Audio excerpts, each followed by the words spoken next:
Hi, everyone, and welcome to this rather impromptu stream of ours. Tonight, we are going to be playing Minecraft. I'm joined here by Billy Bob Sack tonight. Billy Bob, how are you doing? Kaplaw, kaplaw, kaplaw. That's it. Kaplaw. Oh, and we got a nice little alert going on right there. I may want to get that off to the side. It should be just a quick second. There we are. All right. So for tonight's stream, we've got ourselves a world that we just created, and I believe Sir Billy Bob Sack is already in there right now as we speak. So, No, oh once you no? exit it, I'm gone. I'll wait for you to open it again. Oh well, then that's my fault. You see, Hey, can't you tell I haven't played Minecraft in quite a while? I mean, we played Minecraft there a little while back. I was playing in your world, but it's been quite a good amount of time since I've actually played proper Minecraft. I think I played it not too long ago. Not for long. It was just getting back on our original world and finishing shit up. But Also, your skin is way better than mine. Mine is just generic hipster from Seattle. mine's Crackhead Steve. Crackhead Steve is cooler, but I'll go with Mr. Seattle hipster for the moment. It's what Rick Nikita might look like. After 10 years, 20. Not too Assuming long. he's still alive by the end of this Call of Cthulhu game. We'll see. We'll see. Listen, We'll see if the Baldos kill him or not. listen. It sounds like my character's gonna be at the bar and like selling balls to people's houses. Sounds like that's gonna be mostly what I'm doing in that. You're gonna be jumping back. You're gonna be jumping back and forth between. Oh, like they're investigating fuck. these horrible crimes. Fuck. Jumps me. There's bees. Oh, Well, I may die. I may die. I may not the die. bees. What was the Nicolas Cage? Not the bees. Not the Oh bees. god, not the bees. Oh, funny. That's right. Now you learn the bees' knees. I'm going from beating beehives to beating bunnies, so clearly this stream isn't endorsed by PETA. Fuck, Peter. Peter. At least I've got Peter. some raw rabbit on me, so that's something. Come here, Hunger you little Games. fucker. Peter. There we go. We've got food for tonight. How far have we come from doing Hunger Games to Minecraft now? Look at us. Oh, look at Mate. us. We've gone such a far ways. You're killing rabbits. Killing rabbits. Do you know on the Meat Canyon, right? Meat Canyon? Mm-hmm. Not exactly. Maybe He I'm does just missing animations the on obvious. YouTube. He does like animations on YouTube, and they're usually like really fucking creepily drawn and shit. Oh, are they? Well, one of them was the Bugs Bunny one. Oh. Now, fun fact: Warner Brothers copyrighted it, which meaning it's actually canon, and it's Bugs Bunny as a fucking as a grapist, Well, enjoying all those grapes. well, you're saying this right as I'm killing another bunny, so I mean, it's only fitting that we have But I'm this just saying, story like, being told right now. They copyright it, so technically it's now canon. Well, don't Stupid worry, fuck. I killed Mr. Grapist Bugs Bunny. Oh, here's a black bunny. LAPD, come here, bitch. Look, there's a black one right here. Go We're ahead, starting the Oscar. Go. stream off on a really high note, I see. Come on. Here, black bunny right here. Where? Right Oh, here. yeah. I see you survived after all. Jesus, on crack. Don't worry. Come here. Come here. Oh, boy. I got him. More food. I'm going to tell Sybil about the high school DxD, and he's going to be like, oh, simple shit. I see we're joined in the chat by Frederick Guimont and Umbrella Cat tonight. Umbrella saying, if he is, old Hank will sniff him out, not the bees. Well, yeah, the bees certainly were frightening, that's for sure. Also, Umbrella Cat. I mean, you recommended Golden Boy. I think you're a degenerate. Just saying. I mean, in fairness, a You're lot of terrifying. anime goes the degenerate angle. Yes, that was surprising coming from Umbrella Cat.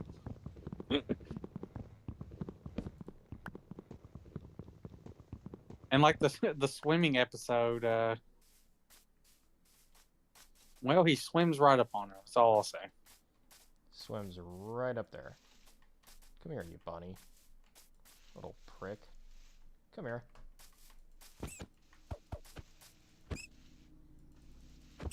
LAPD, open up.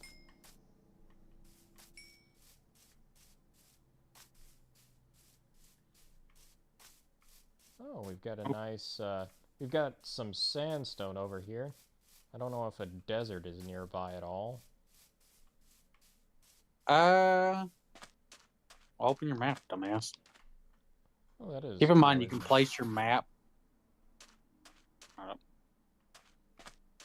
right on the corner edge of the map. All right, you can put that in your shield position. You'll have it always open, That is right. and then you'll always be able to tell where the fuck you are, bitch.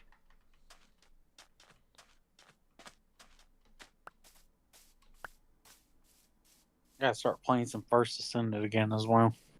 Yeah, where I played of it, it was quite a bit of fun. It just started getting a little bit difficult, and I just kind of put it down. But I plan on getting right back into it. Well, here's the thing: I can help you through all the content to get the end game shit, farm characters.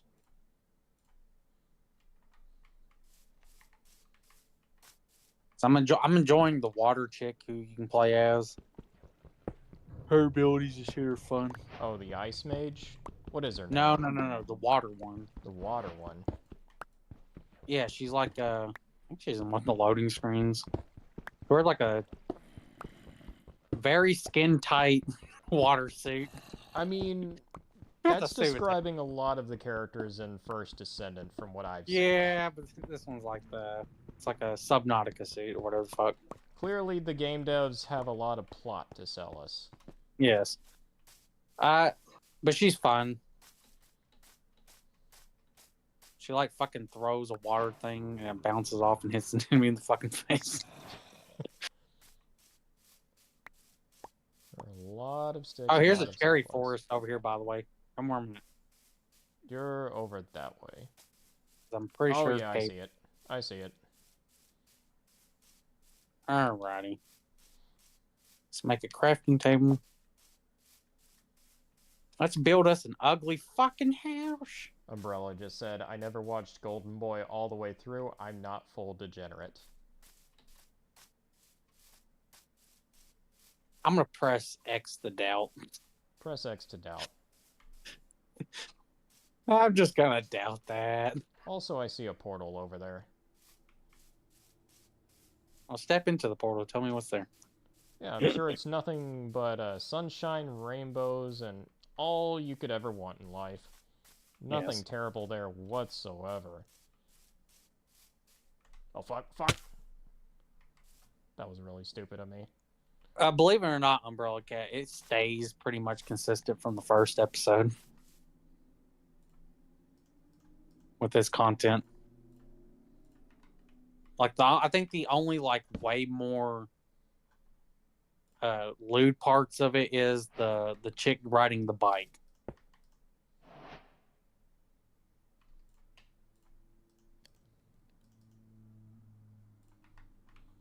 She's literally blown her fucking load. From Oh, it. Golden Boy. The most family-friendly of anime. Now, if you want to really horrify yourself, look up the manga after it. I always heard about the manga, and, like, I haven't seen any of the more extreme panels, but I've heard things. Come on. It does veer into just straight hentai. Like straight up just being hentai and stuff. But that's But it a also that's a gets fair wacky. amount of anime and manga too. Anime is somewhat restrained a little bit, then the manga just goes there. I'm pretty sure Food Wars is the same way. Aren't there also some that start out as that and then they eventually like transfer over just being like a normal one? I think that's how Hellsing started. So Hellsing, before Hellsing was even a concept, the mangaka for it, he was a dojinshi, and he was actually like pretty much creating Rule 34 for like the lead chick before Hellsing was more than a thought. And then the whole concept of it just kind of came out around that. Right, but there's a lot of artists that start out with in that line of work. Oh, there's a village over there. I'm headed that direction because we're gonna be swarmed by zombies and skeletons here soon enough. Not me. Umbrella just said the bike episode is my favorite. Oh, and you're telling us you're not a degenerate. The bike episode is my favorite. Trust me, I'm not a degenerate, I swear. Yeah, literally, that's the episode where she's literally getting off, fully nude, getting off on her bike.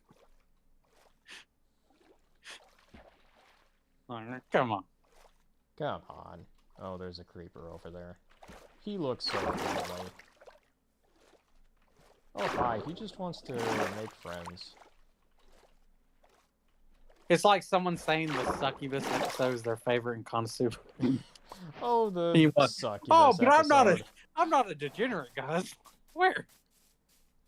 That But no, whole it's episode is nothing but fan service. Oh, God Emperor Dingle just subscribed. Hail, good sir. Who? God Emperor God Dingle. Emperor Dingle. Yeah, God Who the fuck Emperor is- Dingle. Is that one of your like what is it called? Grinder? Is that one of your like subscribers? Where the fuck? I have no comment. No shits. I'm getting closer to this village. There's a lot of... I'm getting cold, bitch. Oh, fuck. Oh, great. It's a bunch of, what are these things? Mermen? Whatever, chasing after me. Merman. They're, like, swimming. The zombies? Yeah, they're, like, swimming zombies or whatever. Yeah, they're just water zombies. I don't know if I'm Damn. gonna survive the first night or not. This is I not am. very good. I'm getting swarmed by skeletons and everything. That might help. No, it may not. Here, live, friends. The gay otter is gonna die by getting gangbanged by a group of men, you know? Well, the banging is over. I finally found shelter. Ooh, it's not too shabby either. I'll go ahead and steal this. Thanks for the Oh, potion Spira. stand.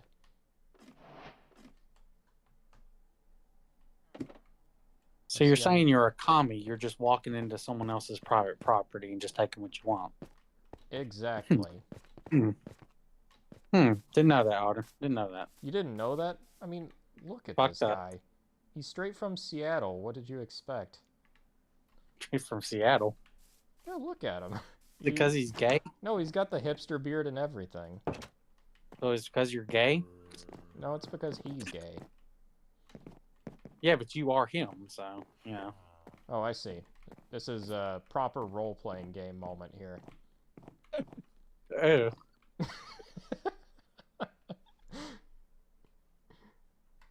Oh my lord. God Emperor Dingle says, "Hello, fellow water sausage." That probably doesn't Yeah, I help mean, my that's case. not like allaying our suspicions. That's just making it more obvious. Yeah, whatever. I'm rolling with it. Man. This village is pretty nice. It's a nice place to spend the first night. Did Shit Age 4 get its release date yet? Have you seen? Do we know the release date? That's why I'm asking. Oh, I have no clue. I haven't really been following the game. I saw the gameplay footage, and that was about all I wanted to see of it.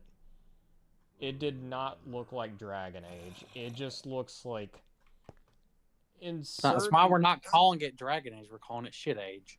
Yeah, it's Shit Age 4. Like, listen, I'm ready to watch the gameplay of it when it fully releases. It I may just wanna- actually I wanna- beat out Dragon Age 2 for being the worst Dragon Age. We shall Well, see. I want to see how much cope comes from this.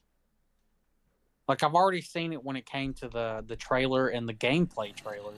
The amount like cope that guys, it's gonna be great. It's gonna be great, Like I said, guys. Sybil had the best fucking meme on that where he's like,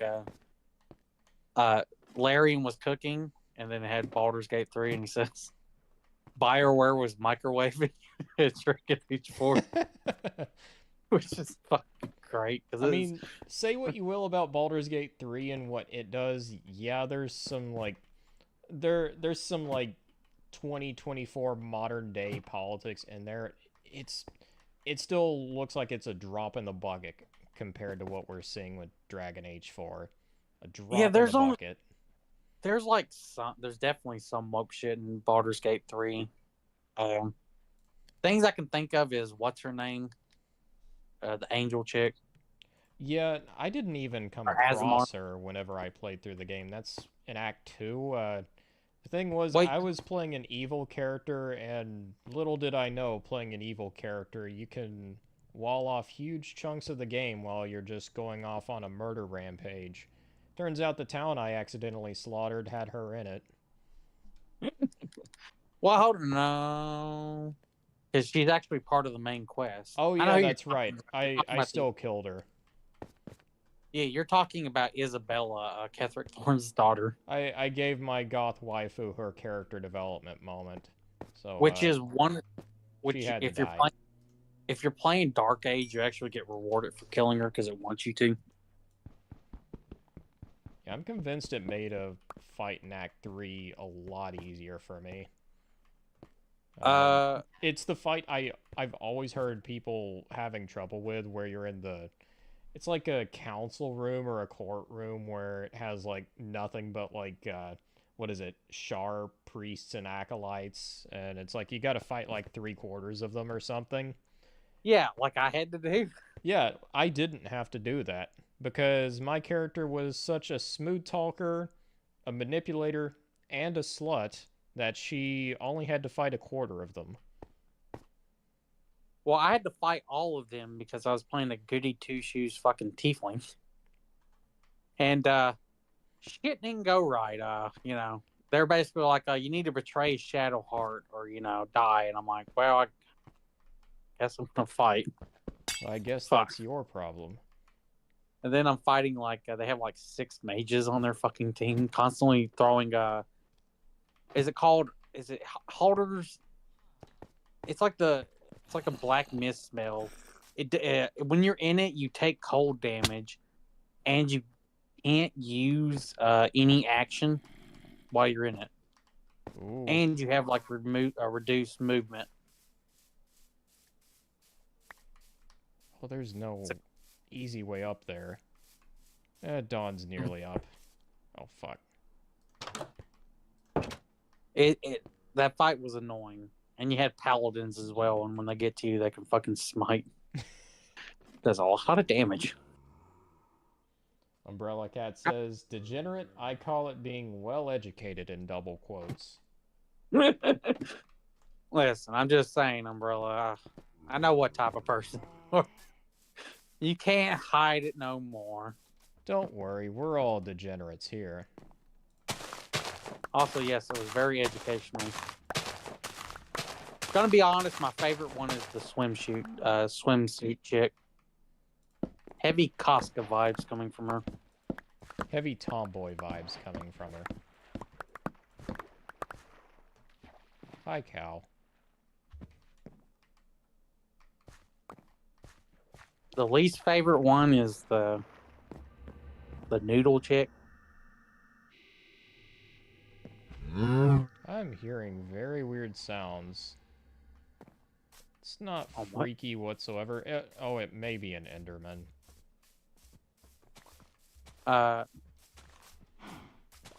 We call them Indo-Americans, sir. Oh, that's right. How bigoted of me, you know? Gotta make sure to stay current in our modern PC culture. That's right, and Minecraft. In Minecraft, of course. It's owned by Microsoft. You have to be inclusive or die. Like, look at all these villagers. They're so happy and inclusive. You know, I'm surprised woke leftists haven't come out and been like, "There's no black villagers in Minecraft." Clearly racist. I can tell you why there's no black bunnies, because we were killing a lot of bunnies early on. There's no we in that. Oh shit! Oh no. Fuck. So Cause and effect. I got attacked by a zombie, a skeleton, and 2 fucking creepers. You Like, see, oh, that shit. almost happened to me. God damn. Alright, where the fuck is my shit? I forgot. Oh, butcher. What can he sell me? He can give me rabbit stew. Yeah, I'm good. I am doing just fine. Oh! You know what Chicken's Sybil more was my trying style to do, anyway. right? Sybil was trying to get me to download a fucking gotcha game. Oh, really? See, What, is our playing a next gotcha gaming game? stream gonna be Genshin Impact or something? Wasn't Genshin Impact, it was, I forgot the fucking name. Let me look it up. He's like, anyway, he was talking about it. He's like, I have sinned. He was like, anyway, so, you should, create an account or anything, you know, so I can, get a boost. It's like, he's a spot. Oh, it looks like we were just joined by Skunk's Workshop. Hail, good sir. He says, Nikki Minecraft? Goddess. I'm always down for some Minecraft. Hell yeah. Yeah, it was Nikki's Goddess of Victory. That's the name of that fucking gotcha game. I have never heard of it. That tells you how much I know about gacha games. It's a gotcha game. I've looked up a video on it, and it's just I'm good. I I'm get the guessing mobile it one. has our catalog of anime waifus for us to choose from. Yes, and they all have massive jiggle physics. Well, obviously. I mean, what were you expecting? We gotta have the jiggle physics. That's a requirement. These fucking creepers blew up all my shit. You fucking assholes. They shouldn't have been playing gacha games. Ah, fuck, I almost got killed by another one. But anyway, Sybil, what the fuck? I was thinking one day we could probably do, what is it, a Killer Instinct stream? I could see that being a lot of fun. Maybe. I don't know if I want to re-download this shit. I'm terrible at it. It's a really good game. It's just, I am absolutely terrible at it. I would, but the game's 100 gigabytes. It is a big game. I didn't play it enough, you know. Time to make a sword. There was one that got released. Surprisingly, I actually liked the aesthetic of it, but I'm also yeah, but it's a gotcha game, so, you know. It is a gacha game. Yeah, games like that only stay free to play for so long before you hit the paywalls, you know? Yeah. Which I'm surprised, none of these indie companies just said, fuck it, let's make one of them, but it's a actual just single player game. That fucking thing would make money. It would. It really would. Alright, I've got enough wood on me Let's make some torches. Water. Yes, yeah. Jesus. We don't need to hear about your sex life. You always having wood on you. Well, I thought you just needed to Other know, man. man. I thought you needed to know. I'm like robbing these villagers blind. And you know what? I've got some major wood going on right now. You sound like a true comrade, you know. I think Stalin would have been jealous of you, I'm just saying. Lenin would be proud. Time to get some coal. Just like a real communist would do.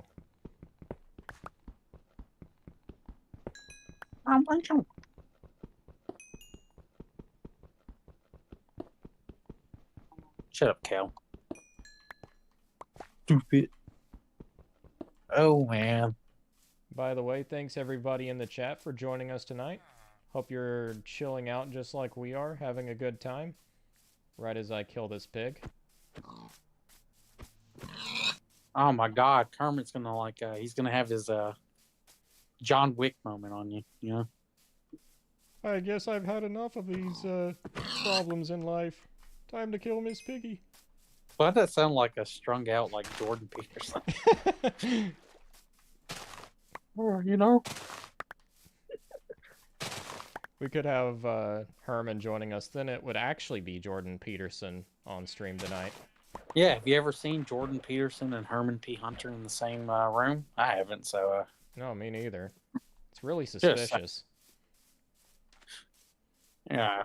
Herman, you gotta set the record straight. Are you Jordan Peterson in the skies? Well, we all know it's yes. It's just, he's not gonna say it, you know? I mean, you can force him to say yes. But that's no fun. He's gotta come to that conclusion naturally. He's gotta have that realization about himself.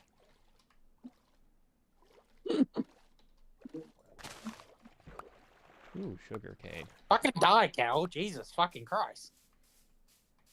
He's a tough cow. He's a gay cow. Oh boy. I think I found the perfect place to make a mine.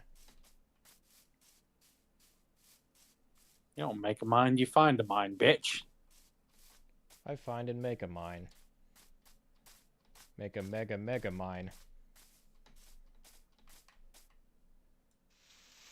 Get out.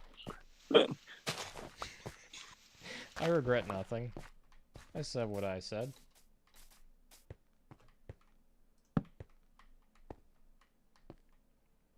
This is a nice little place. Your sword's gonna be named Chomuske. Not Chomuske. What was the fucking... What's she name his sword? His katana? I forget what Megumin calls Kazuma's sword. Is it a katana? It's like a really short katana. Well, it started out as a normal katana, but he couldn't get it through the fucking door, so... They made it smaller. They made it like the...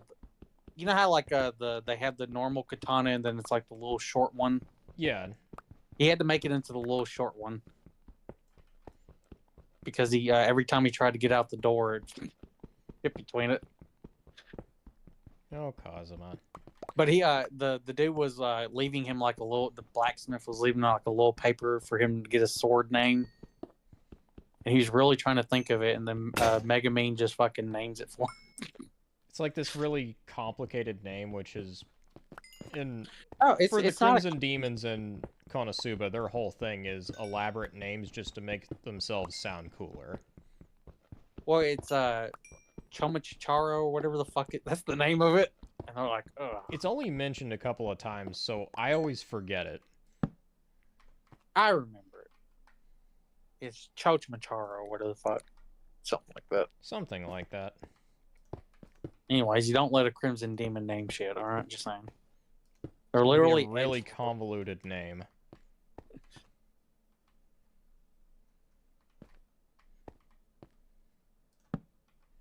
Oh boy. Got ourselves our nice little mountain home. As everybody can see, this is a real vacation home. I wouldn't change a thing about it.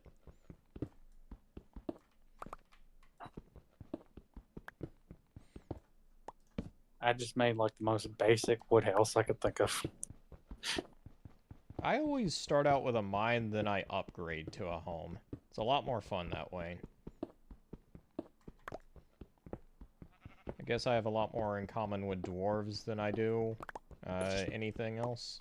So my natural inclination is to live in a hole in the ground. Just like a, well, dwarf. Well, it's because you're a midget, for one.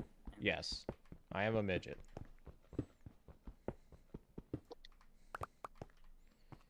And you're gay, I'm just saying. I'm a midget, I'm an otter who's trapped in the body of a Seattleite. Maybe that's why you're gay. You can't, you're a dwarf, so you can't tell the difference between a male and a female because they both have beards, you know?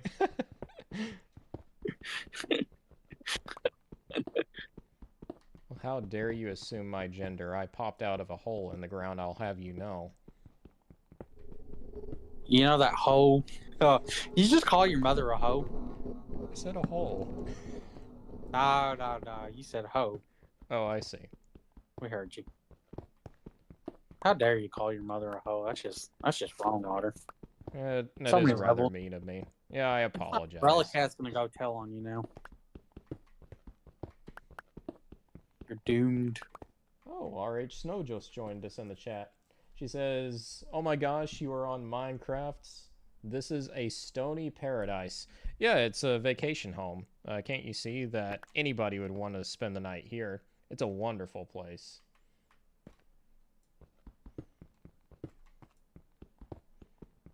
I wouldn't let the crackhead in. He's the crackhead. I'm just the Seattleite.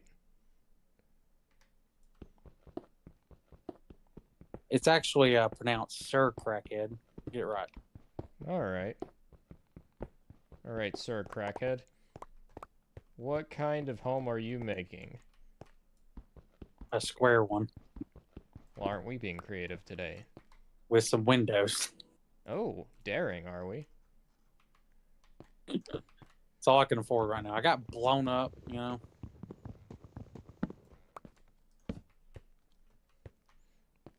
RH Snow says, "I love you more."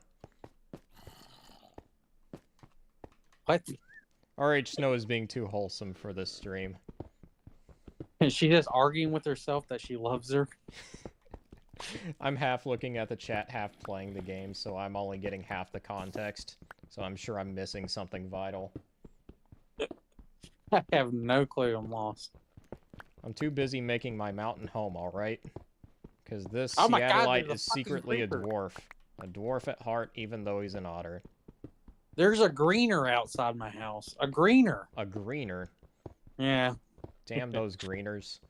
Oh, and there's another filthy greener. Oh, God. Oh, God. They're infesting our neighborhood. We don't like greeners around these parts. Listen, RH knows after this stream is just going to have to, like, disassociate from us. Like, Oh, no, there goes my pick. I do not align with anti-green sentiments. Oh, tons of food. I'm not starving anytime soon. Oh my God, the greener's back. Thought he learned his lesson last time. All I can think of is the epic rack battles one with oh, what was his name? Mr. Rogers versus Mr. T. Have you watched that one? No, I haven't. I actually haven't. It's been a while since I've seen any of the rap battle channels, any of their videos. Yeah, just at the end of it, he says, "Get the fuck out of my neighborhood." All right, Mr. Rogers. It's about time I made myself a chest. With what little wood I have left. Just enough. So now you're a transgender. That's just even more disgusting. Talking about making yourself a chest. Yeah. Them artificial ones. This artificial chest of mine. I want to make that a sign now. Oh. Never mind. No, I am surprised Konosuba hasn't stooped so low to do the fucking trap character yet. I have a feeling it will eventually do it, but it's going to be a joke. It's fully going to be a joke. I'm just saying, 3 seasons of movie hasn't happened yet. The succubus was kind of the trap character a little bit. Yeah. You know, I'm somewhat of a man myself. But is that really what we call a trap character? Whenever, well, a little, yeah. It's like the anti-trap character. Because it actually is looks like a woman. Yeah, true. Turns out it's a chimera. You really feel bad for her in the end. Kazuma kind of did her dirty. Yeah. Well, he made it out like he loved her to get her to put down her guards. He fucking shoot her and kill her. To the point where she even she's not even upset at the end when she's getting killed. She's telling him she still loves him. It's like, Jesus, Kazuma, you are a dick. I mean, we kind of knew that early on, that Kazuma isn't the kindest guy ever. Is he, though? I mean, he actually is pretty kind. Also, did you finally finish the prequel? Yeah, I did. I finished it the other night. The main, priestess chick for the Axis cult is literally female Kazuma. Like, actual female Kazuma. Yeah, and it's more than a little creepy. She's, like, creeping over Megumin, like, for a good few episodes while she's in the show. Like, you noticed that she was trying to get Megumin to call her big sister, just like fucking Kazuma did to the princess. Then she's, like, huffing the sheets and everything. Albeit more creepy, because he actually isn't creepy with the princess in the show. I mean, say what you will about Kazuma, but he isn't huffing bed sheets. No, I told you that fucking part. That part I was like, what the actual fuck is this? It's a degenerate fuck. All of them are.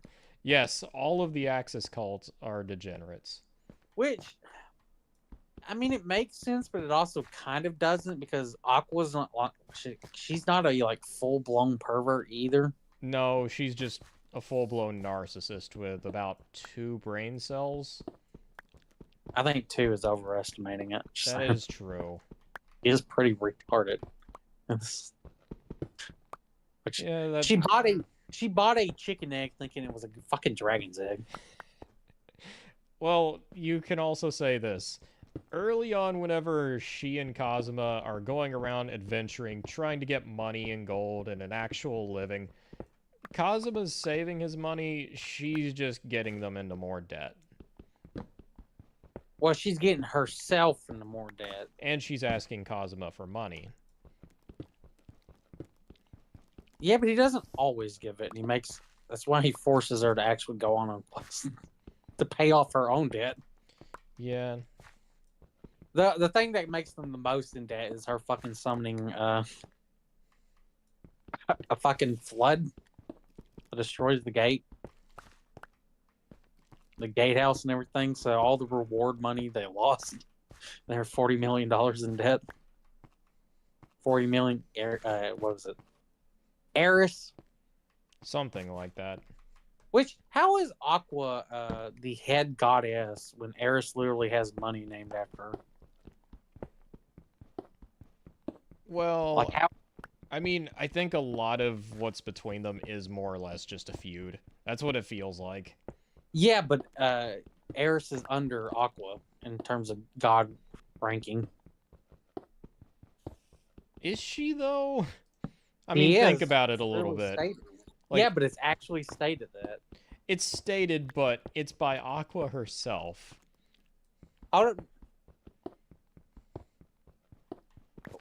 Yeah, but Aqua's not going to lie about that because she's clearly talking about how better she is of her. Well, it is right whenever they get into the world. Also, she literally just had to tell Eris, that she pads her chest, and that got Eris to literally say, "All right, I'll let you resurrect him. Bring him back." Anton is asking what we're talking about. We're talking about Konosuba, which is an anime that is kind of an isekai, but its whole thing is it's a comedy that is riffing on the isekai genre. So isekai, portal fantasy, where it gets very degenerate very fast, and Konosuba is all about making fun of it. Yes. And I just got It's grappled. it's making fun of it. It's worth watching. It's pretty good. It is a really good series.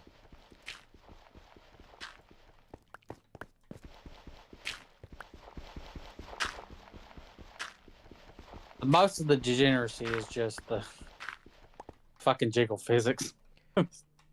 That is a lot of isekai, though.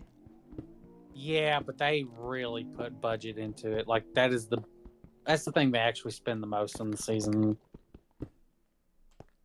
in that show. That and the hand animations. I'm not even kidding. It's there for a joke. They keep reusing it because they're like, we spent a lot of money on this. You can tell they spent a lot of time and man hours just on the hand animations. And I think all of it's there just for a petty joke. Yes. Is it daylight out? I don't know. I've been digging all night. That's gay. I'm tired, I'm hungry, and it's daylight. Alright, time to go back. I really hope a creeper doesn't come in here and blow me up. Yeah, but you're one of them, so And maybe they I'll don't lose a creeper. Creeper otter. Otter creeper. Yeah, and I've got an axe. Well, we also got to play Monster Hunter Rise. We do. We really need to play Monster Hunter Rise. I think that's going to be a lot of fun, mostly because I've never played a Monster Hunter game before. And I'm sure it's going to be a fun learning experience. It's not too hard to pick up. It's just the attacks, from what I've seen, are really slow. Yeah, but it goes off of slow attacks, but you can stun. Like the hammer, if you charge enough of it, you can actually fucking knock a goddamn T-Rex to the side, hitting it just right and just at the right time with it. That does sound pretty satisfying. It can get tough later on, because it does like basically your 1 through 5 level quest, or that's your starter quest. Anton's saying, "Oh, Konosuba, my friend says it's pretty good. How horny is it out of 10? It's pretty horny, Rondo. I'd say 7.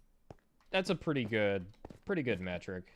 I think if you're gonna get like 8, 9, and 10, you got to be an ecchi anime. Yeah. I mean, the series is horny, but it also knows when to dial it back a bit.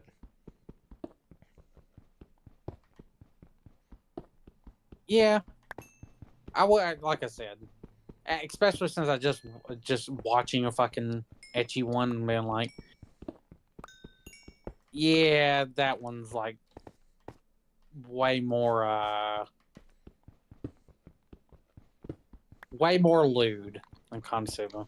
You've been watching like Konosuba, what is it? Golden Boy and High School DxD all back to back. So 3 really lewd series, depending on how you look at it. Yes, albeit I will say Golden Boy does have good jiggle physics. Golden Boy is really funny. Like, but it actually caught me off guard. I've only seen bits and pieces of Golden Boy. I've seen the swimming bit, which is really, really fucking funny. Oh yeah. Jeez. I had no idea how far it went. No idea.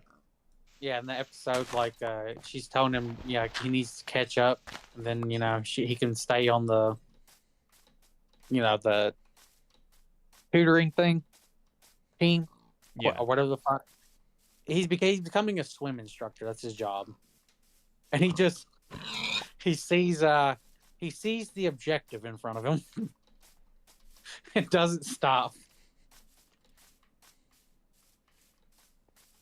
And unlike what I watched the video on the manga, he doesn't go full degen like that character. He's still pretty degenerate, though. Rondo saying the Yeah. bike chick is hilarious. Yeah, but the other chicks are just as degenerate as him. Like literally in the first episode, the blonde chick, she was literally wanting to bang him and shit. Yes. But she didn't know whether or not he was the one. It wasn't until she found out that in the 1 week he fucking rewrote the entire program and made it better. He becomes a master programmer in 1 week and writes all of this software for this. Well, you could probably argue it's like a small company or whatever. But even so, he goes from like an amateur to like a master programmer in a week just for ass and tits. Well, because he likes to learn. It's very educational. He does like to learn, but he is also a real pervert. He's Yeah, also a that's how genius. By the way, that's how he gets most of his fucking jobs is just, oh, hot chick. Hot chick. Oh, time to learn things. Oh, they hate me now. Yeah, they Ooh. hate me or think something went wrong and I fucked up and then I'll leave. And then turns out each end of the episode is, oh, he's actually a good guy and was doing really good things. Like the gold chick, like she found out at the end that not only he broke all the program, made it better, but also on top of that, the old couple, when she thought like he spent the 10 grand, turns out he actually gave it to the old couple so they can, get out of the Yakuza and shit. Yeah, so when all is said and done, he's actually a really nice guy. It's just really bad first impressions. We might have to make that one a GIF where she fucking spits at him. That is already a GIF. I was looking on Discord earlier today. There was like 3 of them. Yeah, but we gotta make a clip for a show. We'll just make it a clip for the stream. She's like spitting right into his mouth and he just does not care. No. She spits at him. He just opens his mouth. Yeah. That's so fucking funny. Oh, anime. How we love thee. Mm-hmm. Oh boy, they knew how degenerate they were. This is anime we're talking about. That's a lot of anime. Yes. A lot of them are. That is a lot of creepers and a lot of zombies. And a witch. Oh my god, I'm getting out of here. And the high school DxD, I don't hate it. It's just generic. It's a little on the generic side. It's not bad writing or anything. It's just been there, done that, you know? I actually think the voice acting's pretty fucking good in the show. Are you watching sub or dub? Dub. Dub? Okay. I've been watching the sub. I've been watching the dub. It's been like a month or 2 since I've seen any of it, though. It's pretty good, albeit one of his one of the pervert friends, they give him like a gangster black voice. Oh, do they? like a white dude trying to do a gangster black voice for no reason. I'm like, all right, I'll go with it. We'll roll with it. What have we got here? Like 3 flint and steel, a golden apple. We've got a lot of good stuff here. Crack cocaine. Crack cocaine, obsidian, glistening melons. I think we're in it. Let's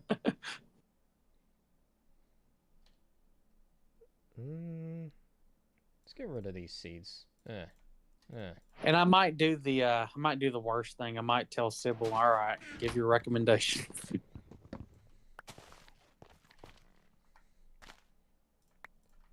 Oh, I do not want gravel.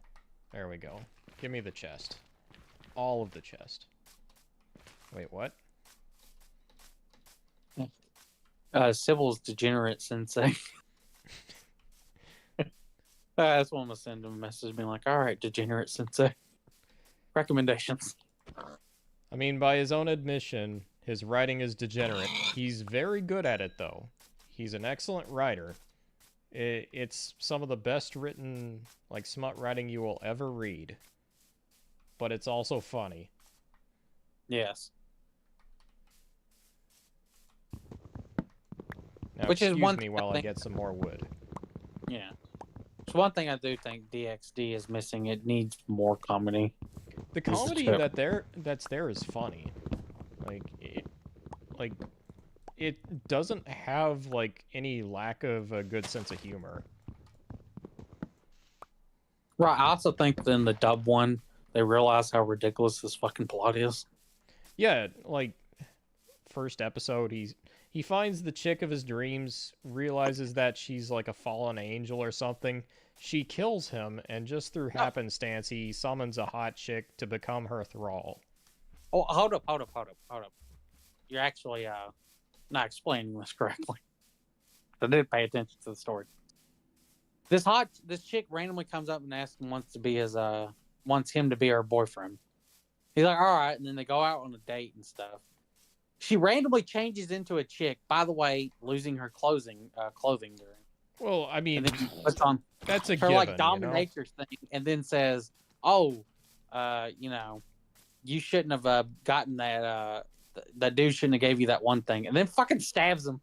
And his final thoughts are, "Oh man, that redhead chick I saw earlier, man, she's so great. I wish I could have just died in her tits." And then lo and behold.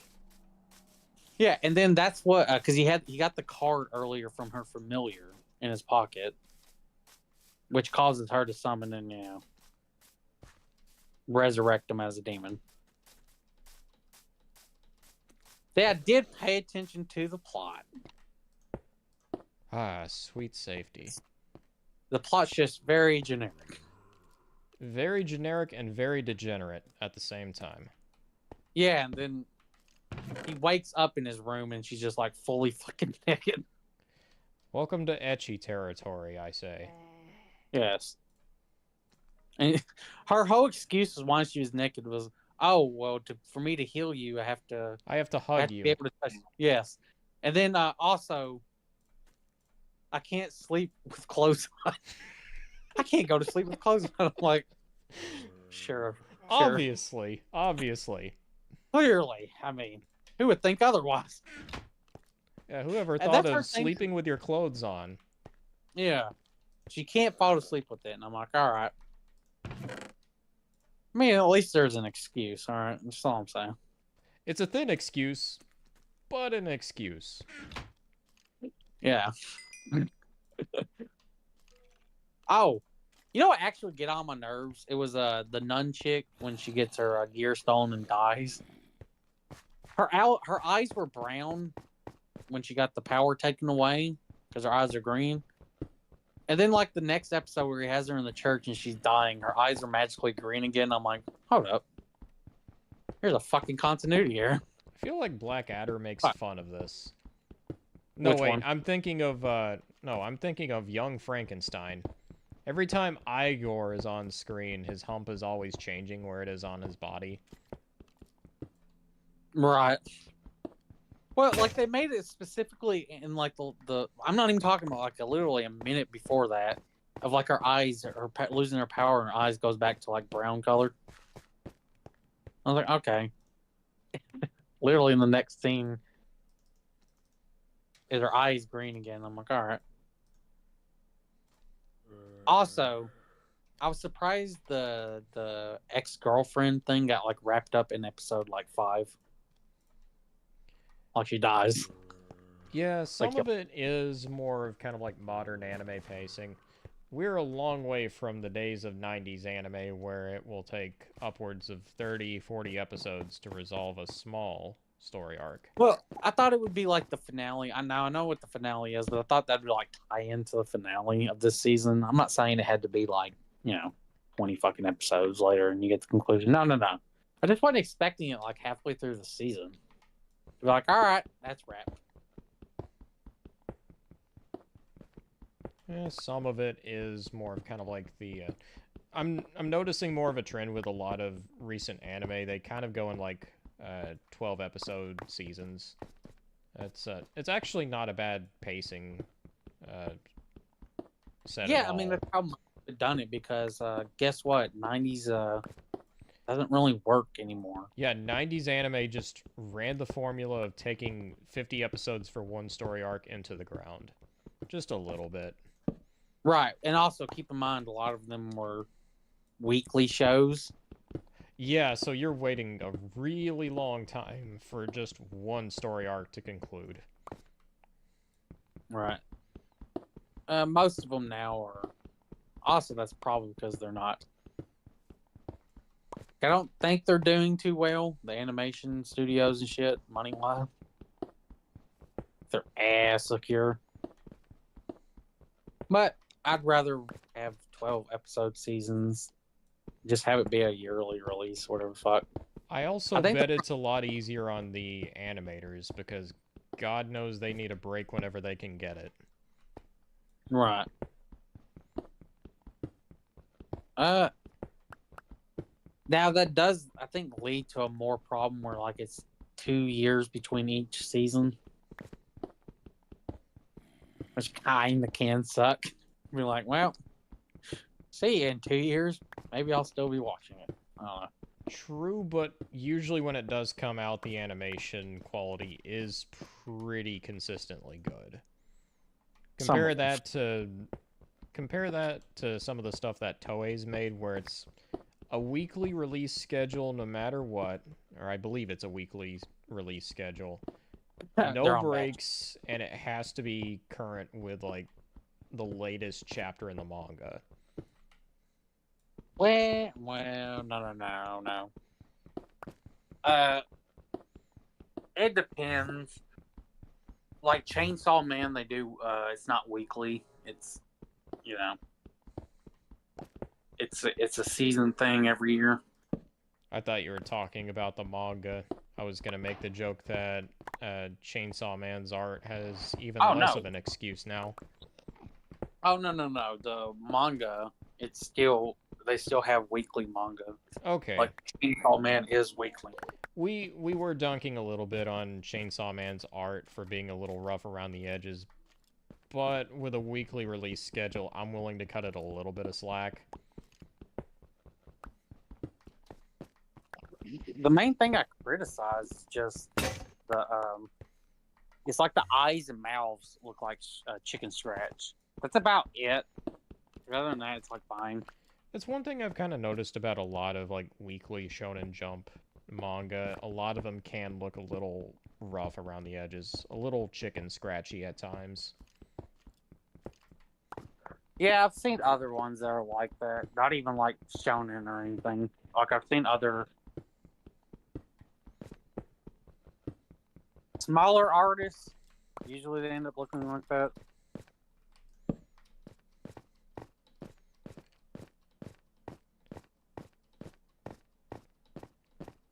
I think I'm gonna try and end up building me a house now. I think I've got enough stone, or at least I hope I do with a tunnel like this.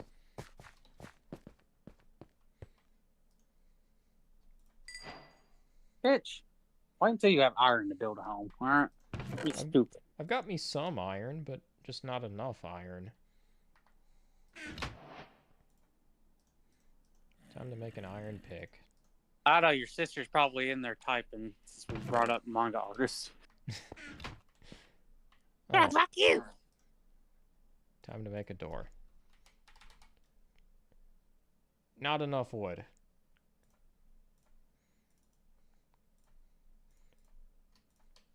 Boy. You can never have enough wood. Giggity. I am eventually gonna watch Cowboy Bebop. It's only 25 episodes long, so it's not that much of a commitment. I enjoy Cowboy Bebop. It is not my favorite anime series by any stretch, though. Well, I have Crunchyroll, so I might as well watch some shit. Yeah, might as well.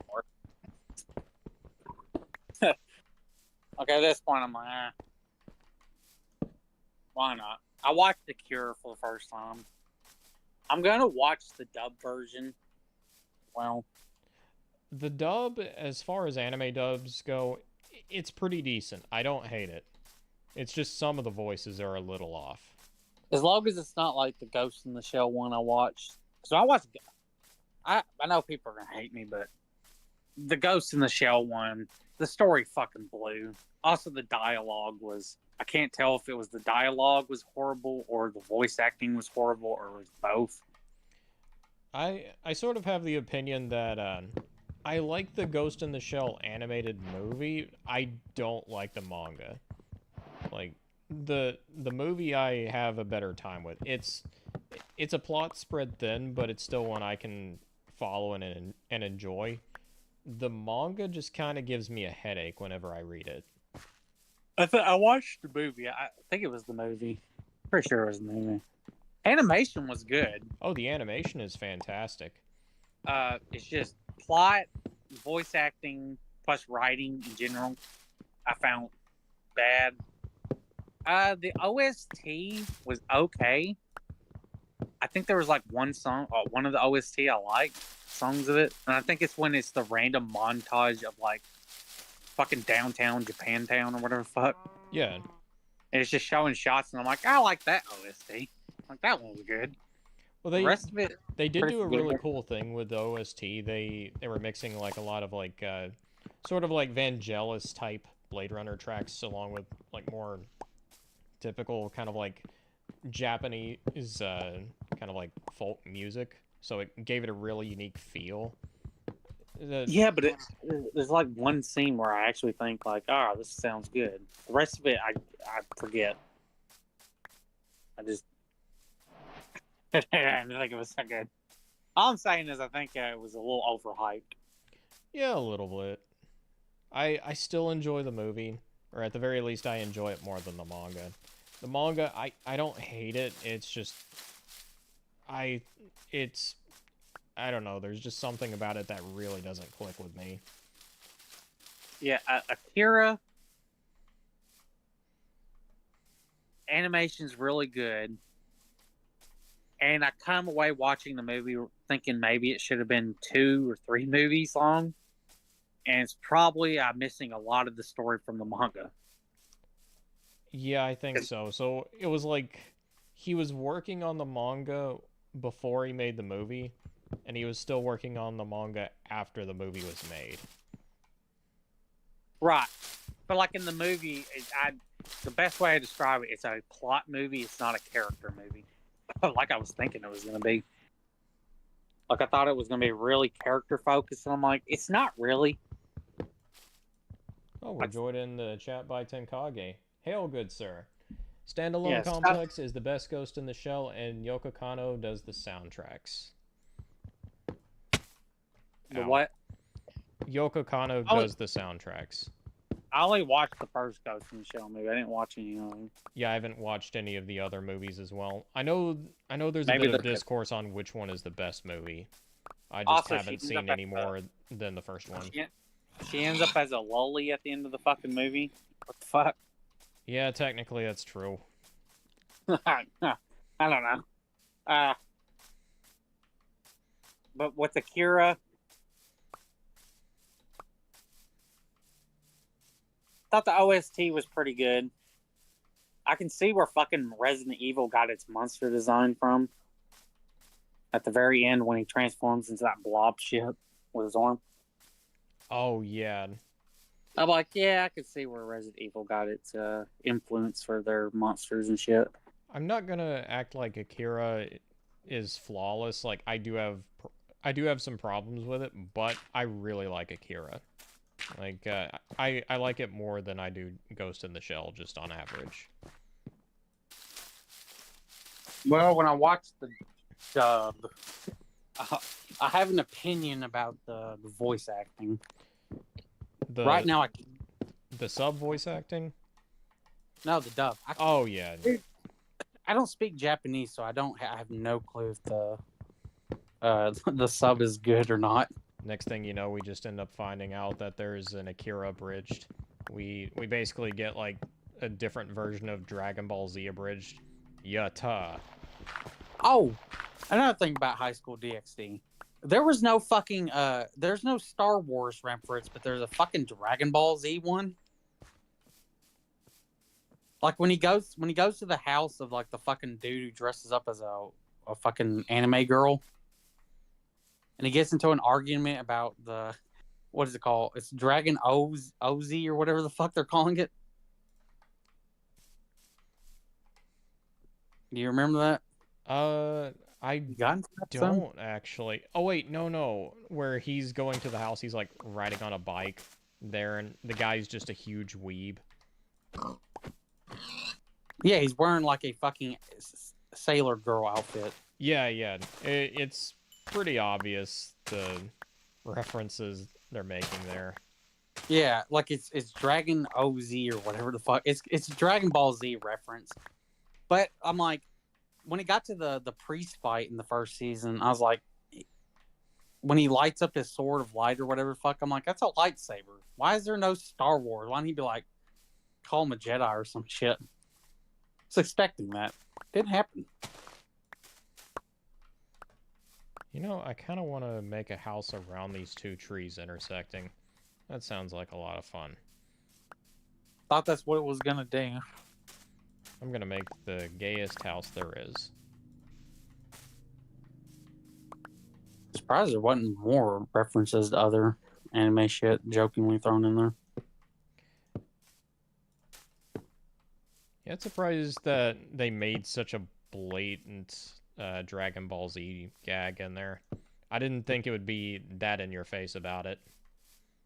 I don't know, it's very obvious. Like the Star Wars one, I thought it would do because the swords of light that look just like lightsabers. Yeah. All right. Oh, hi, pig. I see you want to be slaughtered today. We know King Such a Kage. good boy. King Kage, what's your opinion? High School DxD.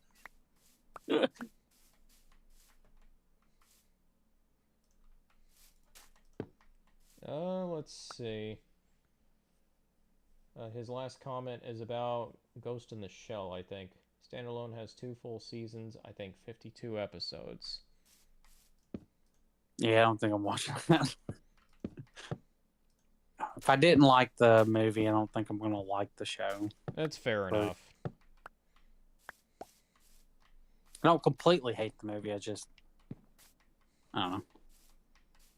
I was expecting like actual good writing and shit. And I think the writing is not good like, between the characters.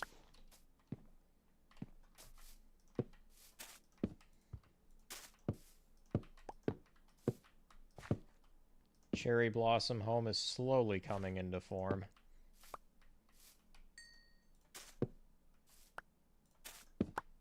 Oh, Otter's making this pride flag house. That's what I said. It's gonna be the gayest home you've ever seen. It's gonna be fabulous. Oh, now watch The Boys seasons episode 7. The plot kind of happened. It kind of happened. Yeah, like let me put it like this. You know how and that fucking wizard threw a goddamn. Well, I'm probably dead. Wizards are like that sometimes. Oh, fuck. Fucking creeper. He just ran up out of nowhere. Alright, you come with me over down here. So you would think they would have a scene of like the one chick called Newman and like the other dude getting elected as president and vice president. Since it's pretty thing. No. It just happens in between the episodes. They're like, oh, now she's vice president, he's president. They got elected. Like the whole thing is supposed to be Homelander getting her set up as vice president so they can kill him and she can become president and then they'd have take over America or whatever. None of that's really. You would think like, oh, you know, it would be really cool. Like he's sending like different superheroes to infiltrate like governments and blackmail and kill people. You think that's what would be in the season, right? You would think. Yeah, none of it's that. And then they're doing a January 6th shit, dude. Oh no. Like, so the plot was, the plot is, the one dude became president, and they're gonna assassinate him. So they're trying to find this shapeshifter assassin. Like, okay. And it's happening on January 6th. I think I just cringed out of my skin there for a second. Yeah. The show is just, nothing's happening. Nothing. That's the worst scene of this show. Down. The worst scene of this show is the plot's moving at like a fucking snail's pace. By the way, this is the second to last season. And we had like boring subplots that we've already fucking dealt with from previous seasons. We have scenes that are like, I've seen that from previous seasons. We have the fucking showrunner. When people actually confronted him about, I don't know, essaying Huey in the episode 6, they were like, no, we found it hilarious that he was getting essayed. And by the way, this is the episode after he has to kill his father. So it sounds like they're really just making excuses for lazy writing and the message. Also, wanna know what happens to him in episode 7? What's that? He gets S8 again. The shapeshifter shapeshifts into Starlight, his girlfriend, and then the shapeshifter has sex with him. Oh boy. So he doesn't know it. Technically, after the episode he got S8 that they found hilarious, he gets S8 again, so he's gonna find out. Jesus. Don't you know, clearly this is hilarious writing. Right, guys? Right? Yeah, oh and boy. their big shocker moment in episode 7 was Homelander ripping the fucking Spider-Man parody character in half. Which, it wasn't even that impressive of a scene. Like, the gore wasn't that great. Yeah, so, as someone who hasn't really watched any of The Boys, I can't really speak for much about it. So, to a certain degree, the series has never really appealed all that much to me, but most of the praise I've heard for The Boys has come from, like, mostly the first season. Maybe with, like, bits and pieces here in the second season. Third season onward, I have not heard many good things at all for it. So, I'm going to disagree with people on the third season. I think it has the same problems that season 4 is having, where it takes forever for sometimes the plot to start fucking moving. However, once you get met, like Soldier Boy is like halfway through the season, Soldier Boy gets out. After that point, it actually picks up and it's actually pretty fucking good. It just ends kind of where we began the season, which was the problem with that one. We're like, we got Soldier Boy because he has his power can burn the Compound V out of your system. The second season, it was just annoying with the politics, just because it was obvious what they were doing. It's pretty obvious they're just going right down the political route. Also, I've went into the comment sections of the boys' channels and shit. Boy, the amount of people coping because people don't like season 4 and they're tired of like the unsubtle politics and they're like, oh, y'all were too stupid to realize this from the beginning. It's always been making fun of you. Yeah. It was also making fun of other people as well. Like, this one is just... By the way, in episode 6, the Tech Knight, the one who sexually assaults Huey, that they were so proud of being clever to turn Batman into who wants to fuck holes. they can't torture him because he's a masochist. So they end up getting a hold of his bank accounts and then donating to BLM and all that other shit. And then Elizabeth Warren. I don't know why they think Elizabeth Warren is like your great one you want to like put in your show as a good person for this racist white man. Elizabeth Warren, for one, is point like 0.000000001% Native American. She's really diverse, you know. She's like 100% white. And not only that, she used on her college applications and shit as being Native American to get accepted. So I don't know if that's the lady they want to use as their social justice woman. And clearly, she's a beacon of DEI, you know. Right. And it's just, I don't know. So I'm gonna the watch deal the with final this episode. copper? I'm guessing you can smelt it. Yeah, you can use stuff on it. It's not as useful as a material, but you can use shit. Also, if you want to have like a copper roof house or whatever, it's used in some crafting. It's not the most useful. In any case, time to make some more pickaxes. Where did my one pick go? Did I put it in here? Yeah, I did. Yeah, Also, you need to make a character bed so we can skip the fucking nighttime shit. Yeah, I do need to get a bed. Is there any wool around? No. I only have one, bitch. I can steal a bed, you know? Sounds pretty gay. It's the land of opportunity. There's a lot of beds over there in their village. Calm down, comrade. What are you talking about? Property is just an illusion. Don't you realize that it belongs to everyone?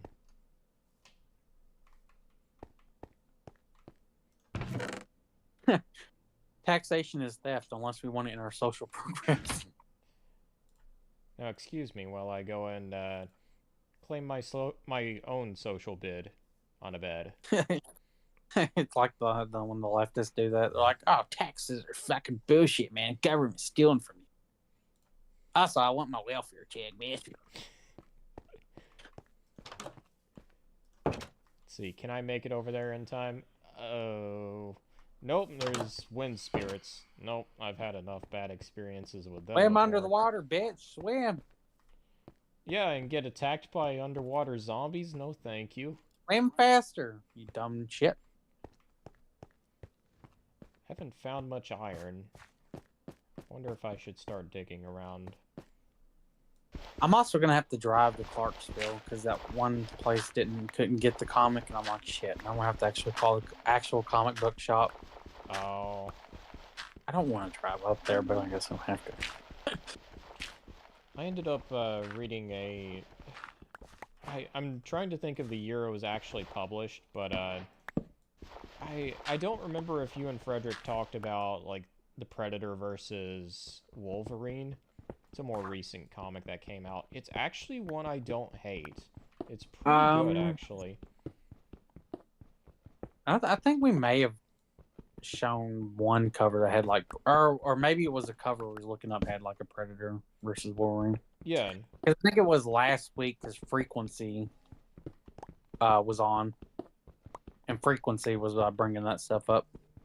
It's only like 4 issues or something, but it's pretty fun. It has some convenient retcons to fit in the Predator along with Wolverine's backstory.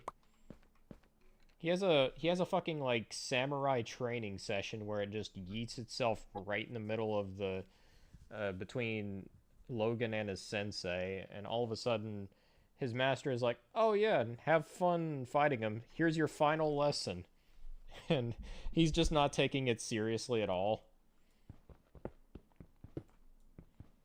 Hey, Wolverine? No, his master. Wolverine is taking it seriously. This is like an alien that's been hunting Logan for decades, if not centuries at this point.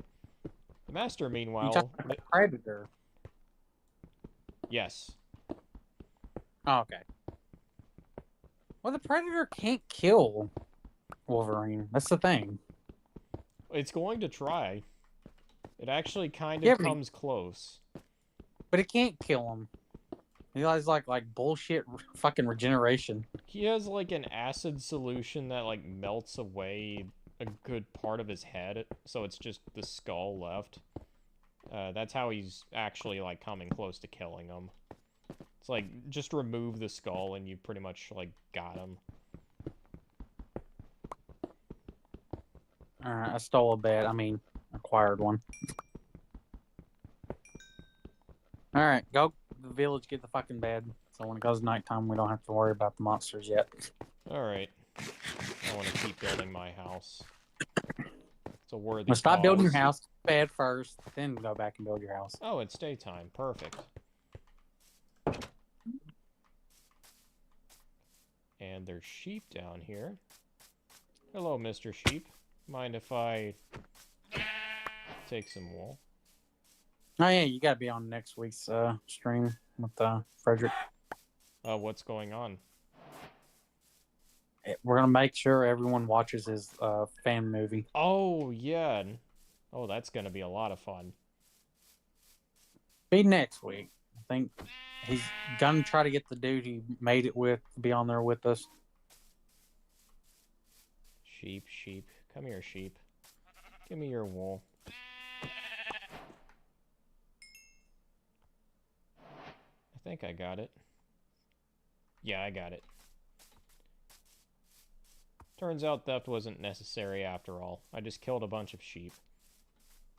Yeah, that's right. I've done all the hard work to get my bed. A lot of sheep I killed. Totally.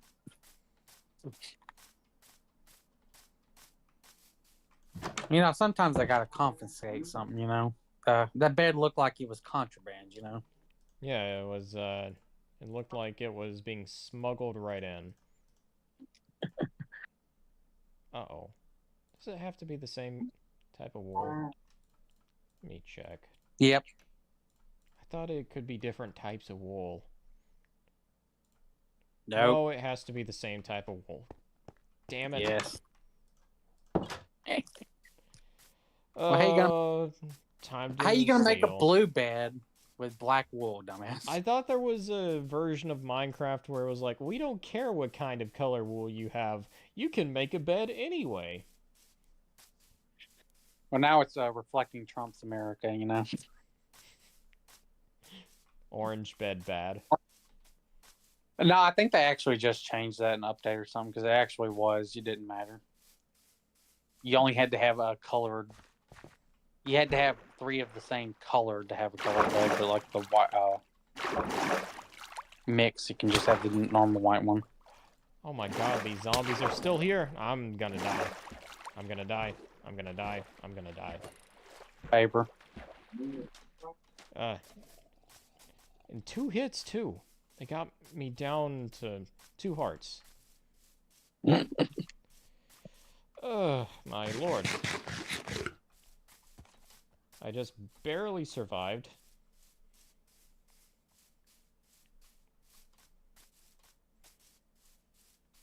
Never have I had more of a desire to build a bridge. We should have built a wall. I'll build a wall right around the river. That'll show them. And the underwater zombies will pay for it. That's right. The greeners will pay.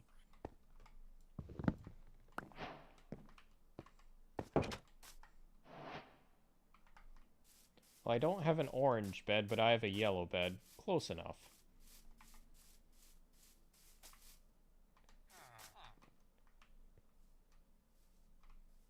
Oh boy. Oh no. I still don't think they've given a release date for Avowed. I'm gonna play Avowed just because I have Game Pass. If it wasn't for that, I wouldn't even bother. I'm only playing it just because I really did like the first 2 Pillars of Eternity games. Oh, and Microsoft's starting to get greedy now. They've raised on all that shit. Yep. What's happening? The PC is going from like $9, isn't it, to like I think $13 now a month.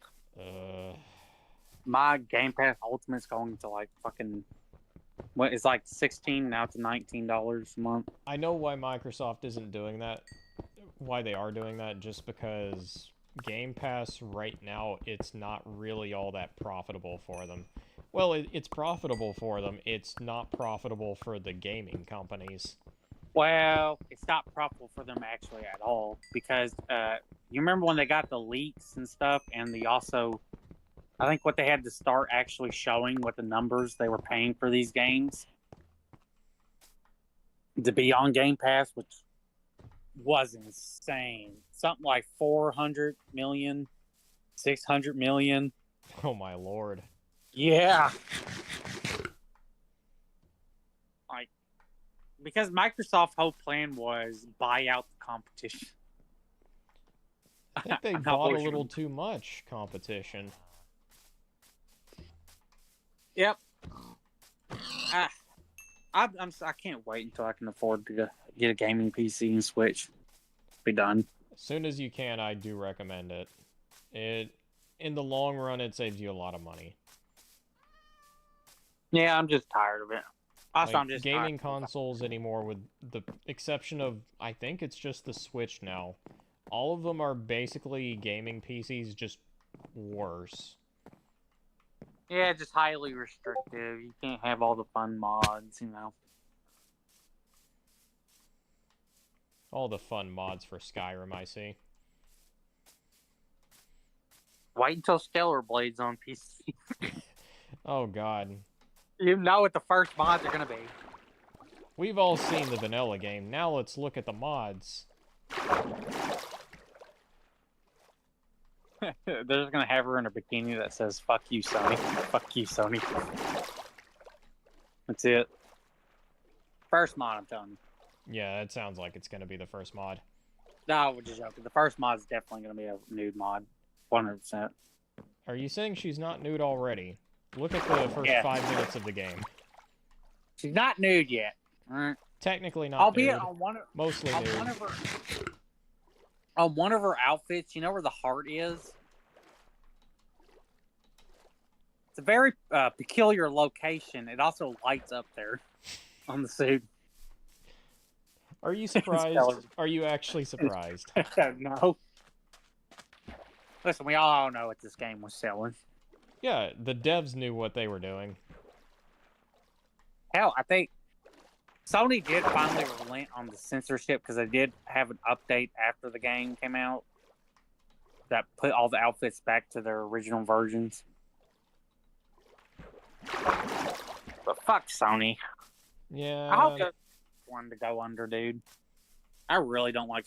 People have been riding Sony's dick since PS4, 2013, 2012. Well, it's like anybody who's honest about Sony is like, yeah, fuck Sony. It's like they are just terrible in general. I know, but I'm just so sick of the fucking dick riding of them. Microsoft sucks and Sony fucking sucks just as much. They both suck. Yeah. They both suck. Also, unpopular opinion, a lot of Sony exclusive games aren't that great. A lot of them are just... How would you describe them? They're vaguely open world, highly restrictive narrative story games. Third person, but over the shoulder third person. Yes. With vaguely RPG mechanics. They're all cinema games. They all have to be cutscene movies. All of them. They've all got to go for the feels. Yep. Sony also makes you pay for the next-gen version. Yeah, don't you love the 8th generation order? The 8th generation that's gave us 5 games. They're actually... 5 good games. Exclusive. The rest, who cares? Like, that was the thing with Sony. It wasn't until, like, this year that they actually started having games that weren't made for the PS4. They're exclusives. Or actually only PS5 ones. And we're halfway through the cycle, guys. I'm still waiting for Bloodborne to be on PC, because I actually love that game, and I think it's a crying shame that Sony is doing absolutely nothing with it. Dude, Sony won't even make a second one. No. Even though it's probably one of FromSoft's most beloved games outside of the Souls games. Was it developed by FromSoft, or was it just Miyazaki fucking writing it? I'm trying to remember. I don't know if the team is part of FromSoft now, but Miyazaki was directing it. I might have to look up. I think it is FromSoft. I think because they got off of Dark Souls 2 and then Bloodborne. Because Miyazaki didn't have nothing to do with Bloodborne 2. Or not Bloodborne, Dark Souls 2. Dark Souls 2. I'm gonna be the weird contrarian. I do like Dark Souls 2 for what it does, but it's still not the best. It has problems. Quite a few. Well, the fucking retards said, hey man, let's make the first game. Let's make it even more bullshit. Like, explicitly bullshit. Because people only buy these games for how hard they are. Sure, FromSoft. Sure. I mean, yeah, the difficulty's part of it, but it's about overcoming it. It's not about it being bullshit. Now it's about bullshit. Yes. And quantity over quality on top of that. Well, I know fans decided to make a mod of Bloodborne in Elden Ring. They got tired of waiting for it, so they're having like a full conversion mod, turning all the enemies into Bloodborne enemies, and taking the new ones and then morphing them to look like Bloodborne enemies.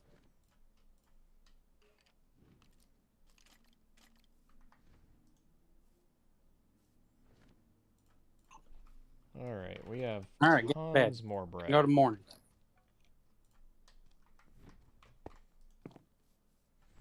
Sleeping, sleeping.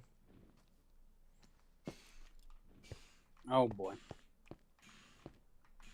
Beautiful. I do wonder if Dragon Age 4 is going to be a bomb. And if it does, if it's going to be the final nail in the coffin for... I have a feeling it's going to be a bomb. Who is excited for Dragon Age 4? Let's be honest. Dragon Age 2 players. Yes. Who else is excited for Dragon Age 4? Dragon Age 2 DLC players. Dragon Age 2 has DLC? Yes. Okay. That was a genuine question, by the way, because that game was such a turd on release. Like, I did not play the DLC because I played the fucking main game, and good lord, was it broken, shittily written. The companions sucked ass. The such a masterpiece. So brave and bold.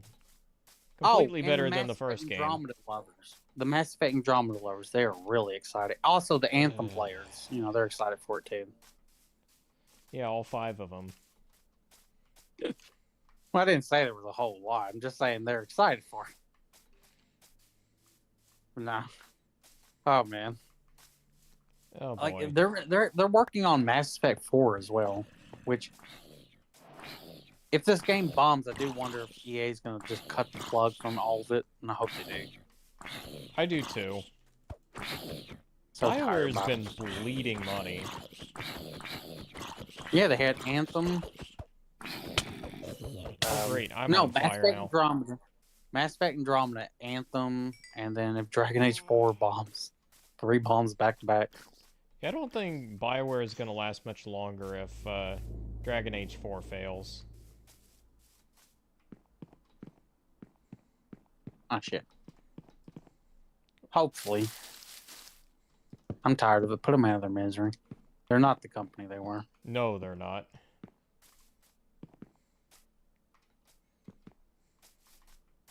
Also, how are you going to release Dragon Age 4 when people just played Baldur's Gate 3? I know. Baldur's Gate 3 is kind of like... It's actually pointing out what a lot of BioWare games, Bethesda games have been missing in the last several years. Like, hey, do you guys remember like actual role-playing mechanics? Yeah, do you remember having fun with like having real choices that affect the outcomes of like endings and different characters' quest lines and everything? Yeah, you remember that? Well, yeah, these other games, they're not doing that. Yep. Like I said, people are going to go from like an actual CRPG to heck. And I think they're going to be like, wow, why does this game suck? When I played Baldur's Gate 3 and it didn't suck, you know? That's part of the reason why game journalists were kind of going nuts. They're like, oh, Baldur's Gate 3 is showing just how unreasonable it's being compared to like all the other studios in the industry. We can't keep up with this, even though they're Oh, just a yeah. double A studio. Yeah, because they released the game, by the way, that actually has the amount of content that they preach that they want. You know, it's actually 70-hour game.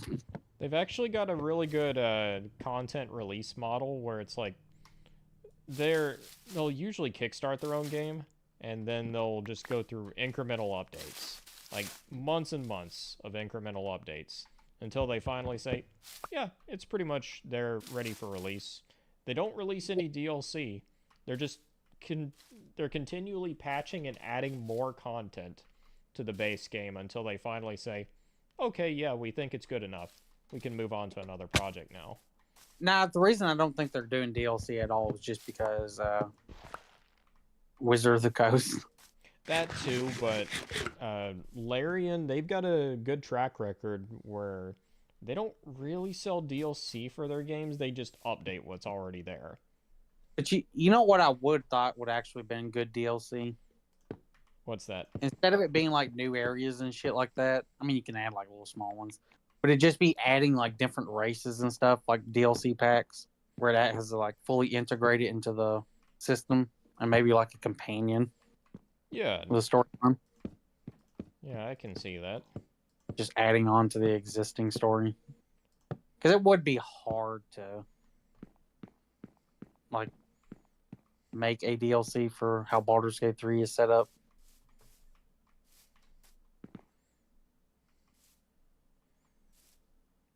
Ooh, how do I want to do this?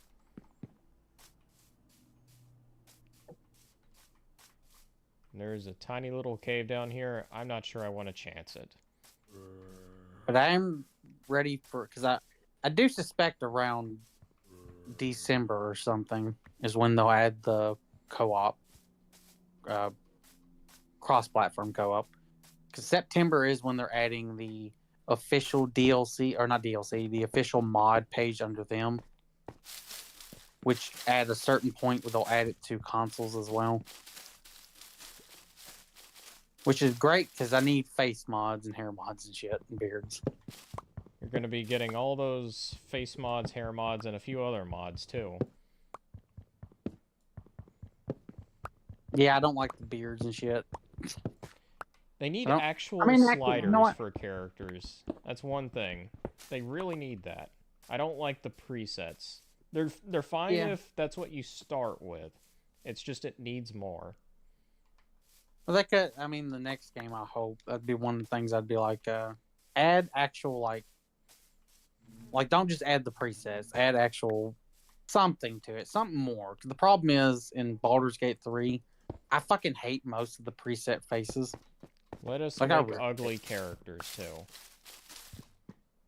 A lot of them are ugly. No, I mean like really ugly. Like let us make Bethesda monstrosities. Some of them are Bethesda monstrosities. Like, that's the thing. Like, like even me making like a norm, like because one of the playthroughs I want to do is like a Stannis one, like a Stannis type of character, dude. Yeah. I hate a lot of the male faces. They look so fucking derpy. Like, I just want to, I don't know. I'd rather actually be able to make it myself and morph it. Like, as much as the things I hate or don't like about Fallout 4, Fallout 4's character creator is actually pretty good. its character creator is really solid. It's just I wish there was a solid RPG there too. Yeah. It kind of suffers the same problem that Skyrim does a little bit, where it's like it's a fun game, it's just not a very good role-playing game. Yeah, but oh yeah. The problem with Skyrim as well, and this happens to a lot of RPGs, where you're forced to use this one armor set, and you're like, yeah, but I wanted to play like a cleric character, and this armor set doesn't look like it works for a cleric character, and you're punished. That's why I like Elden Ring and Dark Souls and FromSoft in general. FromSoft's character creation is really good. Well, I mean, their characters look like gaunt crackheads. Yeah, but like we forgive it for that, you know? The thing I like about it is, I don't know if you've heard the term Elden Bling and Fashion Souls. Yes, yeah, I've heard of it. I've heard of it. Like, you don't have to wear armors and shit in the game, like, for the most part. So you're kind of allowed to actually roleplay your character by wearing the, like, outfits you want and shit. Well, it's like armor and equipment, yeah, it's useful, but you get so good at the game and it stops really mattering as much. So it kind of does become more about fashion. Well, it matters, like, only on certain builds. Like, if you actually look up, like, most of what it does, you can get away with, like, not having to wear the best armor.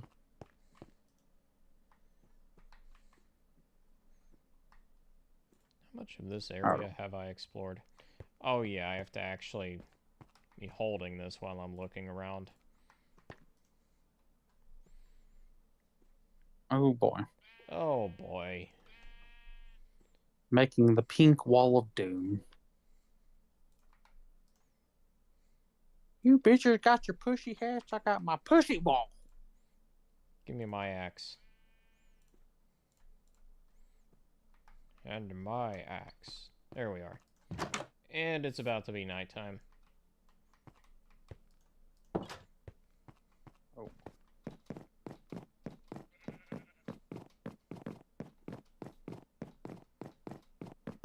Oh, no.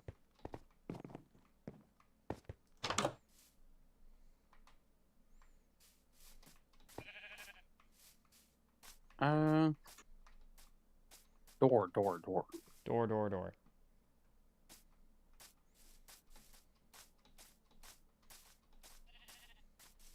Hello, Mr. White Sheep. Where were you earlier when I was trying to kill you? There we are. You know, killing white sheep's illegal in this country more. Killing white sheep, gray sheep, I don't discriminate. Not with sheep. No. In this country, in Dollyland, you're only allowed to kill the black sheep, you know, and the brown ones. Killing the white sheep, I mean, it's just looking for trouble. Excuse me while I get my yellow bed. Yellow bed? It sounds like China. China. I'm eventually going to watch the Dune movies. I got to read the book. Eventually. I do recommend Dune. It's just the books take a little while to get going. Like once they actually get into a good groove, it's really fun to follow. It's really solid. It's just that first book, it's like it can be a little slow if you're a little on the fence about the whole premise behind Arrakis and a desert planet, because it's a lot of politicking going on. But by the time a certain character is starting to realize who they are, it gets a lot more fun. So here's the thing. I'm fine with politicking. I like politicking books. A Clash of Kings, second The Song of Ice and Fire book, is one of my favorites. It's a lot of politicking with Tyrion in them. Yeah, but how do I put this? A lot of it takes place in like 2 or 3 locations. There is the occasional moment where they'll come across a sandworm or whatever, but usually it's within like one palace. where most of the politics is happening. It's not like A Song of Ice and Fire where it's like different parts of the world. And usually there's stuff to break that up too. It's just Doom. Yeah, but Doom as can long be a as the little on the slow side when it wants to. Yeah, but as long as the politicking is fun and interesting, I'm fine. That's what I'm trying. That's what I'm saying. Like Tyrion's parts in Clash of Kings are my favorite, or some of my favorite parts in the book. I would probably say just read the book. Because what you think of it may be different than what I think. It's just it's going into very deep politics without giving us a really good idea of a lot of who everyone is. That's kind of the big problem I had with it early on. You get more of a feel for it by the end. And I think it also works really good on rereads. It's just that first read through, it can be very dry. I'll eventually read it. But I don't know. It's like 600 pages per book, isn't it? It's no, like three. It's more like 300 pages a book. It's actually not that long. I'll eventually read it. But I'll say this: it's like it's kind of going through 300 pages of anticipation before you really truly understand why people like Dune as much as they do. Right. I got a lot to read. Yeah. Like I've still never read Lord of the Rings. Here's the thing, like I recommend reading The Hobbit first. If you want an idea of how Tolkien writes, I recommend reading The Hobbit first for several reasons. One, I also think it sets up Lord of the Rings very well. The actual books for Lord of the Rings, Fellowship of the Ring is still probably my favorite out of the bunch. I just think that for as far as epic fantasy is concerned, I think it's the most solid of the bunch. There's some really boring bits in books 2 and 3, but I still do really like them. It's just they can be a little tough to read at times. Also, I found a massive cave.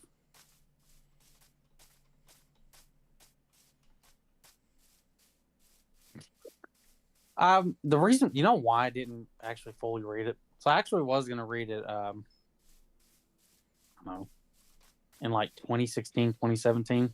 Yeah. Yeah, when I went to my local library, the versions they had movie covers on it. Oh, I So in hate my that. mind, I really hate that. so in my mind, I was like, and it had the name, and like it had the names of them as the movies and shit. I think I thought like one of them,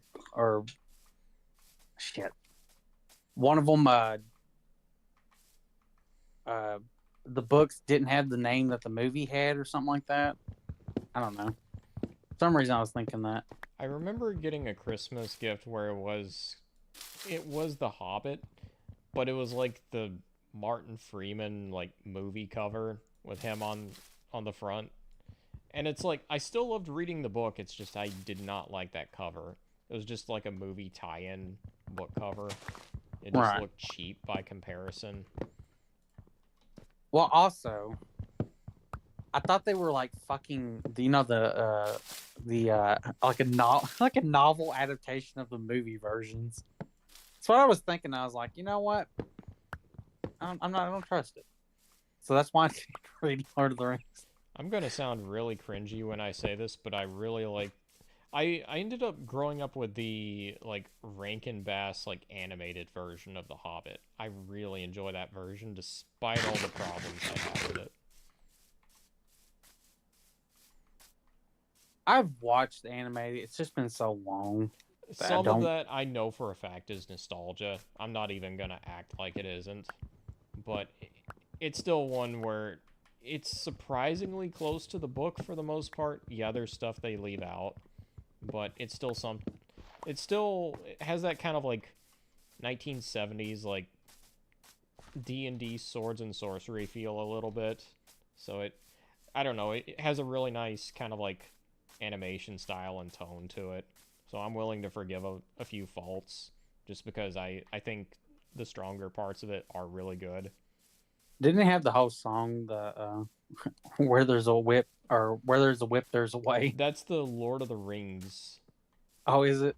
Yeah, But because it's it was still made like, by the same studio, wasn't it? yeah, it's still Rankin Bass, but it was, I forget how it was exactly. I think it was Ralph Bakshi who ended up adapting, like, at the very least, Fellowship of the Ring, if not also the Two Towers.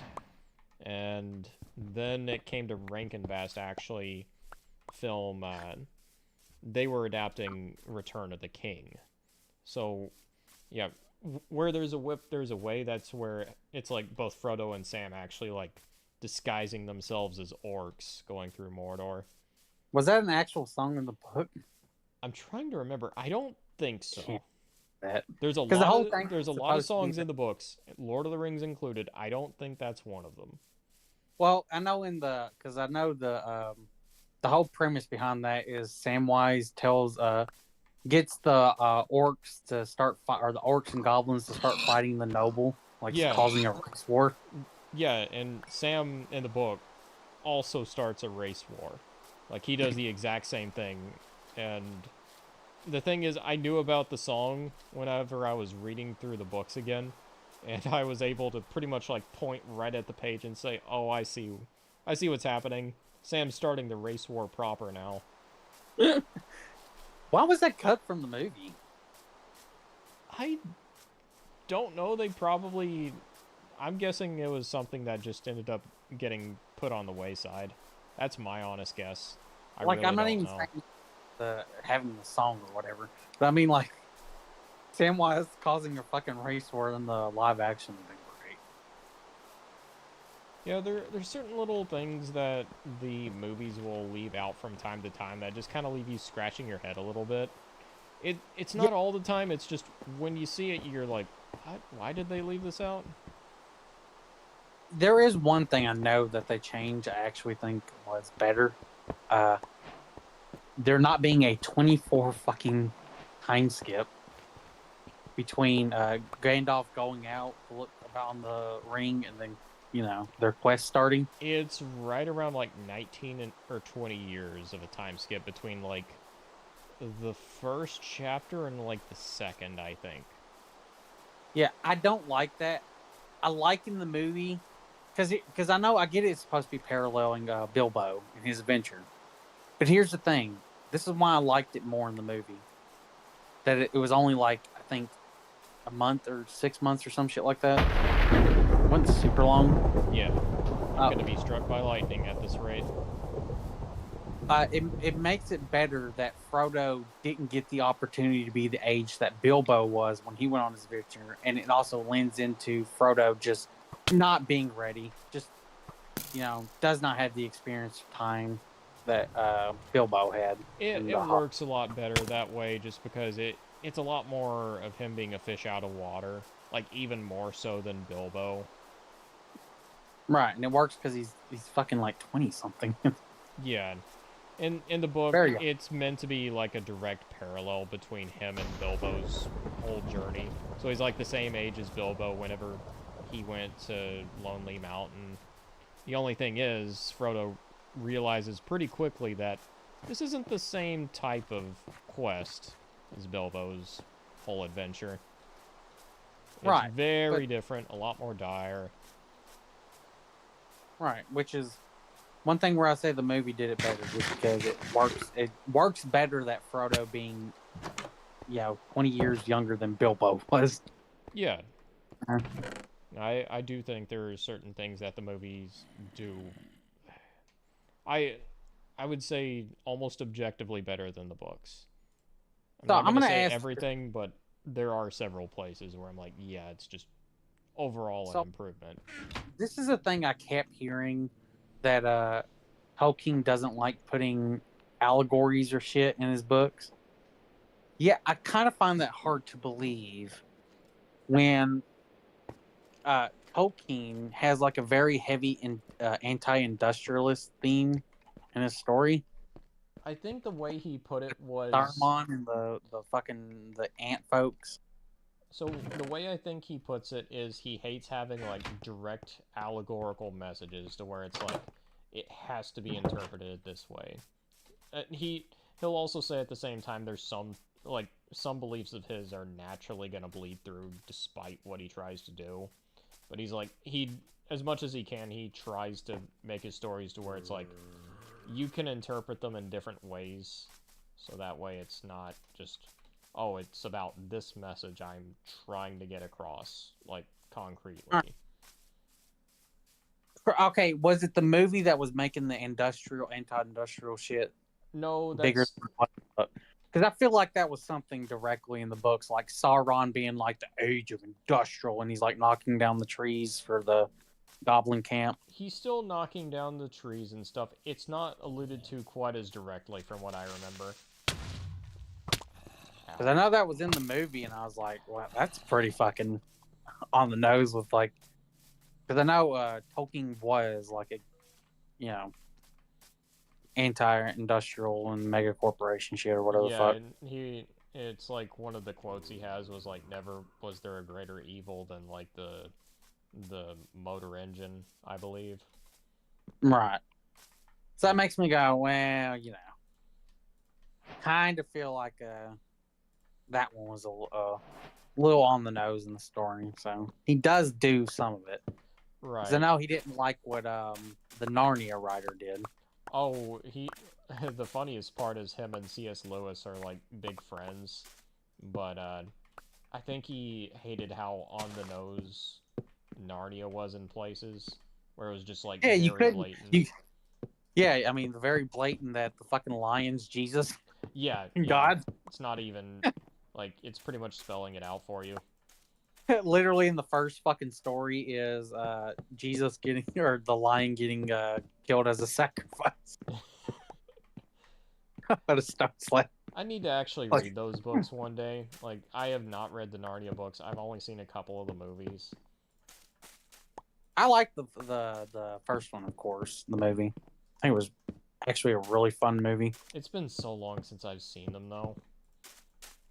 They are, but I mean, there is like hilarious writing in the sense that the fucking one brother, the youngest one, he sells out like his fucking his brothers and sisters for fucking like It's just like for, candy. like, jam sweets or whatever.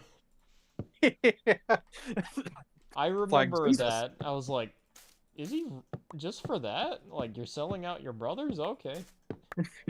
Yeah, see, you know, he's not a complicated man, you know. He's a He has man sim- of he has simple simple pleasure. tastes, you know? Yeah.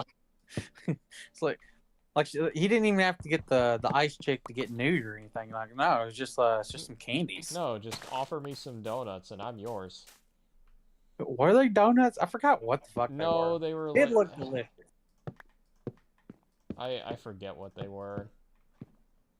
I do remember they actually did look good. Oh yeah, they do look good. That's the thing. Like, I'm not But it's like not knocking donuts, his brother. actual taste or anything, but damn, man. Yeah, but it's not good enough to sell out your brothers and sisters Well, yeah. and the kind folk that treated you nice. Was it the first movie that had the fucking otters in it? The husband and wife, I don't remember. or was that the second one, the Prince one? It's been so many years since I've actually seen the movies. It's been a while too. Do remember liking it. I do also remember the what was it, the Scary Movie, where they had fucking Narnia in there. Yeah.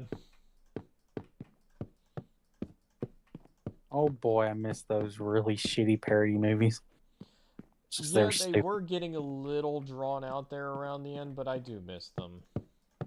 Well, like anything they do. Like I watched. I do miss them more than like the college road trip movies. I gotta say that. What was it? I think I was watching the. Have you seen the 300 parody movie? No, I haven't. The fucking main actor in that movie was really putting his heart and soul into it. Like he's playing Leonidas. the whole joke, one of the like major payoff jokes is, in Spartan they high five the women and French the men. And like the main emperor dude, like, hey, maybe we should like do a high five, and everyone's laughing at him because they think he's a fag.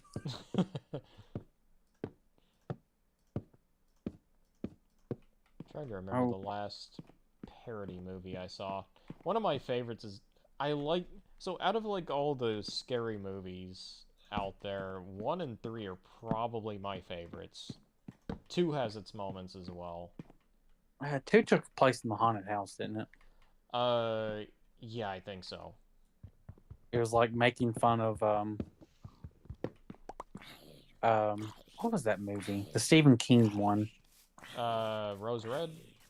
Yeah. Kind of making fun of that. How long has it been since I watched Rose Red? Do you know the 2 aunts in that movie gave me fucking like nightmares as a kid? Oh, really? Yeah, you know who I'm talking about, right? Actually I don't. It's so been a while it's since I've seen it. the one fat lonely character. Like kind of fat. And he's like in his house is like his 2 dead aunts are like shadowed out and everything talking to him, and they're also in the mirrors, of course, towards the end of the movie. That shit was nightmarish. So fun. I still have vivid memories when I first saw what was it, the It miniseries with like Tim Curry and Pennywise.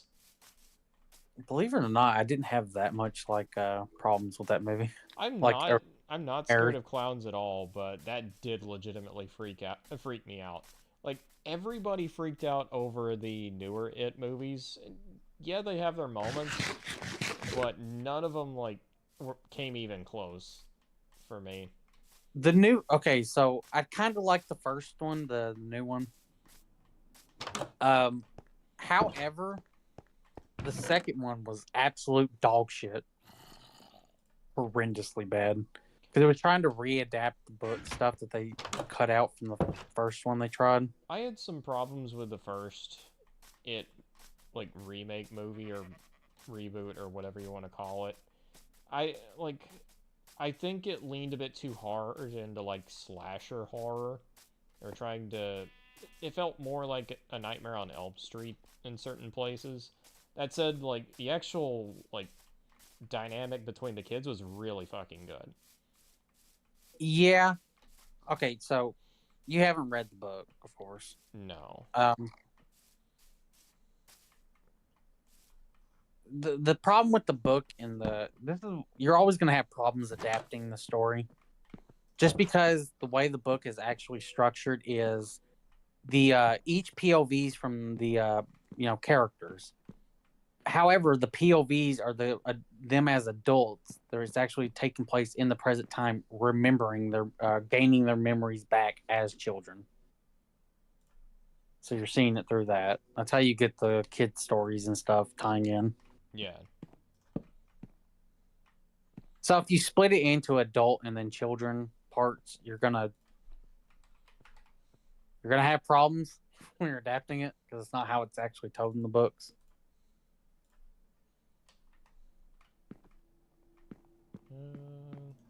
Also, the second movie adapted my favorite scene in the book horribly. What's that? What's the name? Beverly. When she goes back to her father's house, the way it's written is her starting to notice like little details changing while she gets in there, and like it's this old woman. Well, the details start as the night, when she's there, as the conversation's going along, she start noticing like the house like starts having like a nasty smell, and like the old woman starting to turn like greenish and shit. And it's supposed to be like a fucked up version of Hansel and Gretel. And it's like all these small details and stuff. The fucking movie turned it into, oh, the old woman's like fucking doing stuff in the background. Ooh, isn't it scary?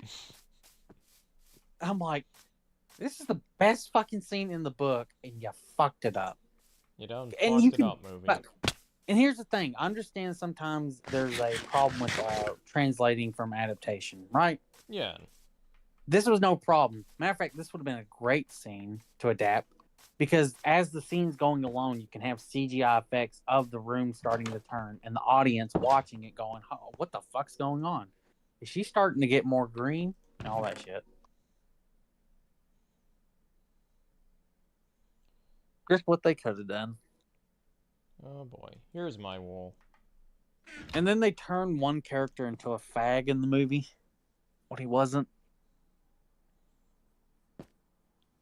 What's his name? The David Hayter's the one character he's playing. Richie. I think I remember, yeah. He's playing Richie. You know what I'm talking about. You know David Hayter, don't you? I think so, yeah. It's just been a while since I've actually followed the story. No. I mean David Hayter, the actor, dude. Yeah, well, I'm thinking of Richie, the character. He's like the class clown, isn't he? Yeah, he's the one with glasses. Yeah. They turned him into a fag in the movie. Well, He wasn't gay in the book. There's your message moment.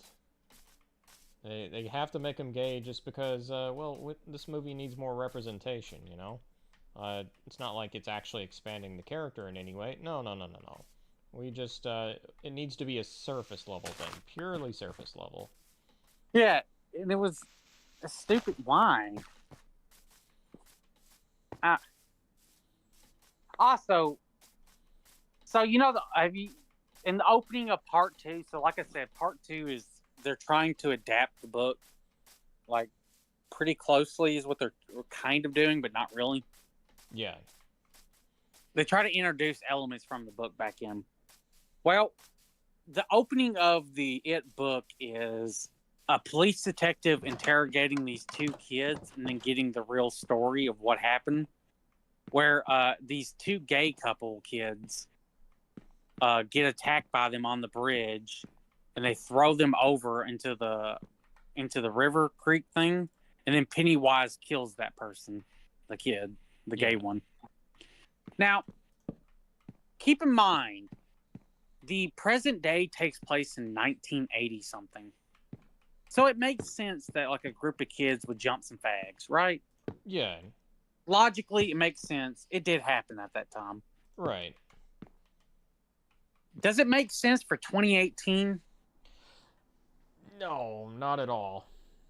Really, no. And remember, these kids are like in the book, they're directly attacking them because they're gay. So it makes no sense in I think it was 2018. That's when the second one came out. 2018.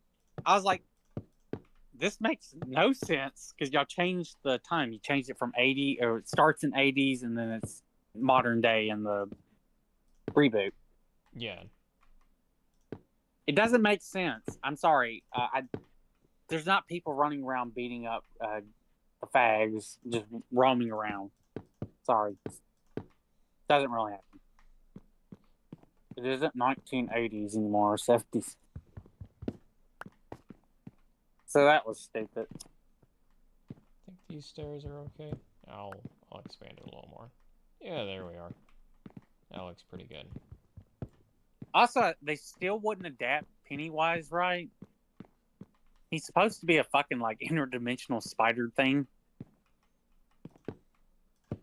And at the reason why, you know, the one who kills himself, Stan, Yeah. at the very beginning when he's an adult. Mm-hmm. Do you know why? Because I don't even think the reboot addressed why. Yeah, I know why. It's the twist ending of the original. It was pregnant. Yeah, it had a bunch of babies laid out in the thing. And the reason why is because, so as a precaution to when it returns, and then when they go back to the town, they actually start remembering, which is how they tell the child parts of the story. Well, they weren't supposed to remember all at once, but for Stan, he remembered it all at once, and he remembered that fact.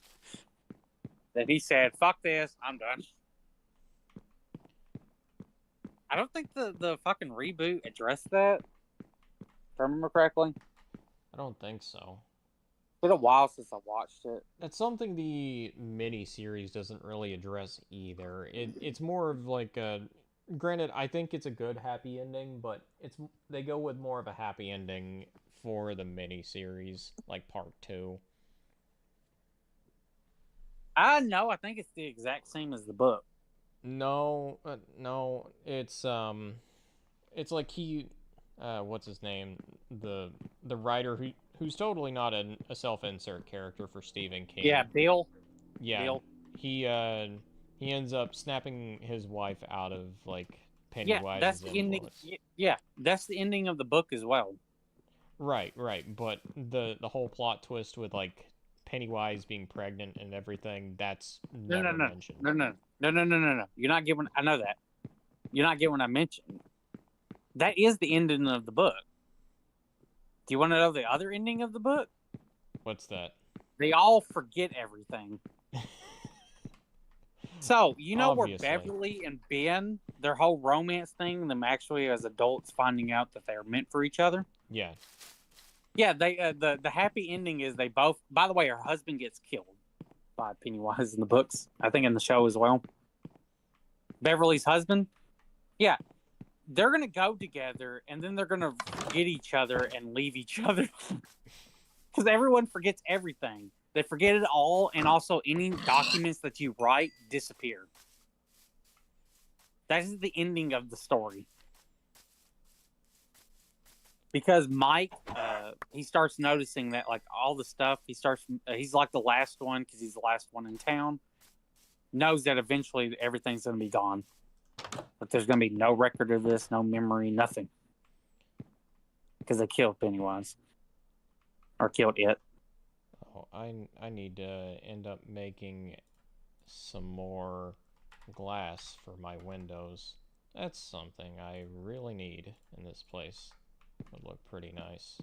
Also, Stephen King's descriptions of the main character getting a boner with Beverly and his wife is weird.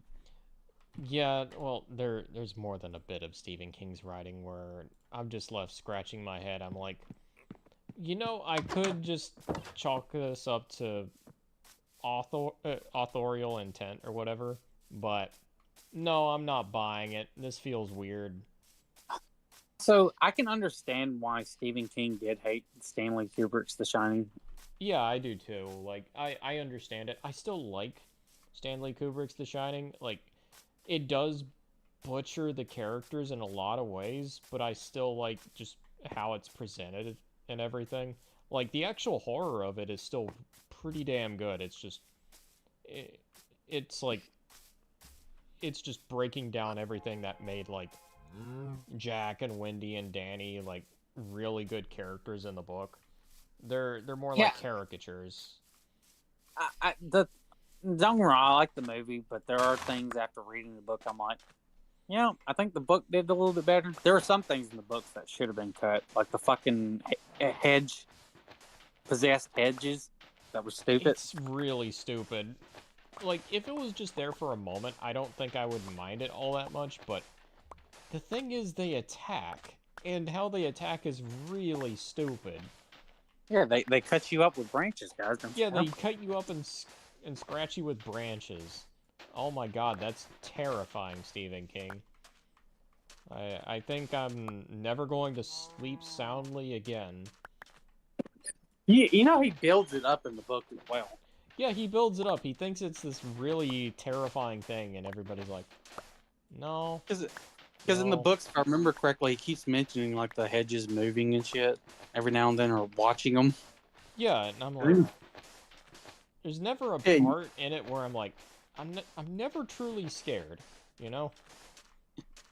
Yeah, like he had good parts, like the playground with the little kid in the fake igloo that died there. Oh yeah, that was really good. It's a small part of the book too, but it does stick with you. Yeah, the thing is also I love the actual how the house or the hotel works. The hotel is not possessed. It is itself evil. Right. Like I tried explaining this to my mother, and she was like, "No, no," and I'm like, "No, actually, it's the house itself is a being. It's not It's like so possessed." much fucked up shit has happened within the hotel. It's developed its own mind, its own consciousness, and it's just straight up malicious and evil. Well, it was always that way. Keep in mind, also, The Shining does have like correlations to the Dark Tower Yeah, that is right. with the team and all that shit. Especially with like gateways to like other worlds. There's kind of, is it like there's guardians or whatever? I actually just finished reading like the Wastelands today, so Well, so it's like in the one of the Dark things Tower, Jake has to go through. so in the Dark Tower, you have, of course, the Dark Tower is holding up the universe, the multiverse, whatever the fuck. And each that has beams, invisible beams holding it up on the tower. And then at each tower you have the base. And each base is modeled off of a different animal. The one you're following in book 3 is the turtle. Which the turtle has a direct correlation to fucking it. As Right. Billy and them actually talk to the turtle. And the turtle threw up and there's the world. Also, I finally got to the train, like Blaine the train in the Wastelands. Mm-hmm. Blaine isn't there until like the last 60 to 70 pages. He's near the very end of the book. Yep, and he's really pissed off because his robot or his train girlfriend died a while back. His train girlfriend offed herself in Minecraft, and Yeah. yeah, he lost all that XP and all those crafting materials, you know. Yeah, I know. Literally do love that's the backstory. The train just went, oh, she got tired of just being with me and shit. So she got rid of herself, and then well, these little tiny assholes I like to just torture in this city. I love the Matter of fact fact, that Blaine is just like this insane AI. It's kind of built up to where you think Blaine is going to be like this haunted train that's kind of like magical or something where it's like you don't fully understand it. No, it's just some AI that kind of went insane and everybody started worshiping it as a god. Yep. Like I said, Dark. Like the great thing about Dark Tower, it is a fantasy. It is a western. It is a sci-fi. It is also like horror. Everything mixed together. It has a little bit of everything in there. Like, I mean, fuck, you had multiverses before multiverses were cool. Like, that's the whole thing. You even have time travel, which happens in book 2.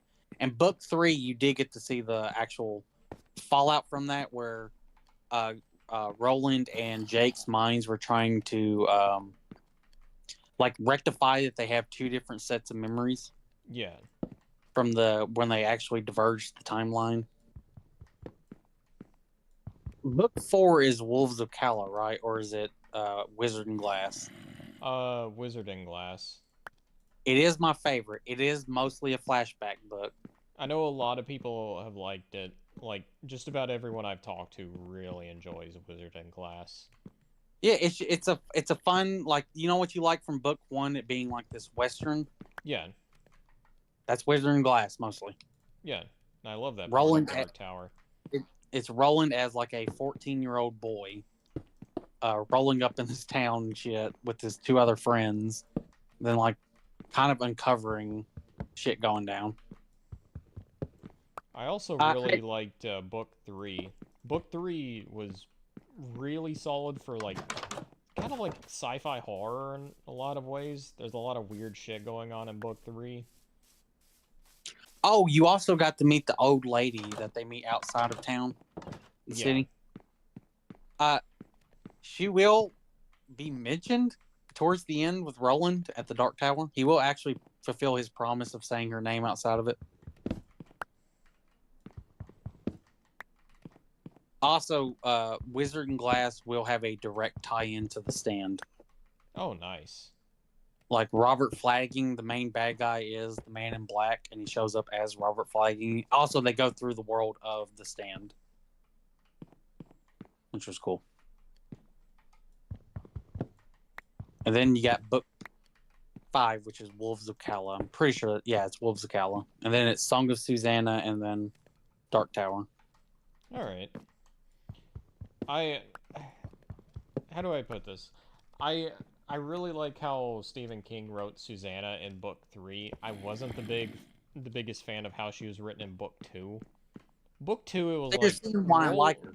Book 2 was roll a die, see how much how much you like her, because she can either be really sweet and likable, or just like the weirdest racial stereotype you've ever seen in a book.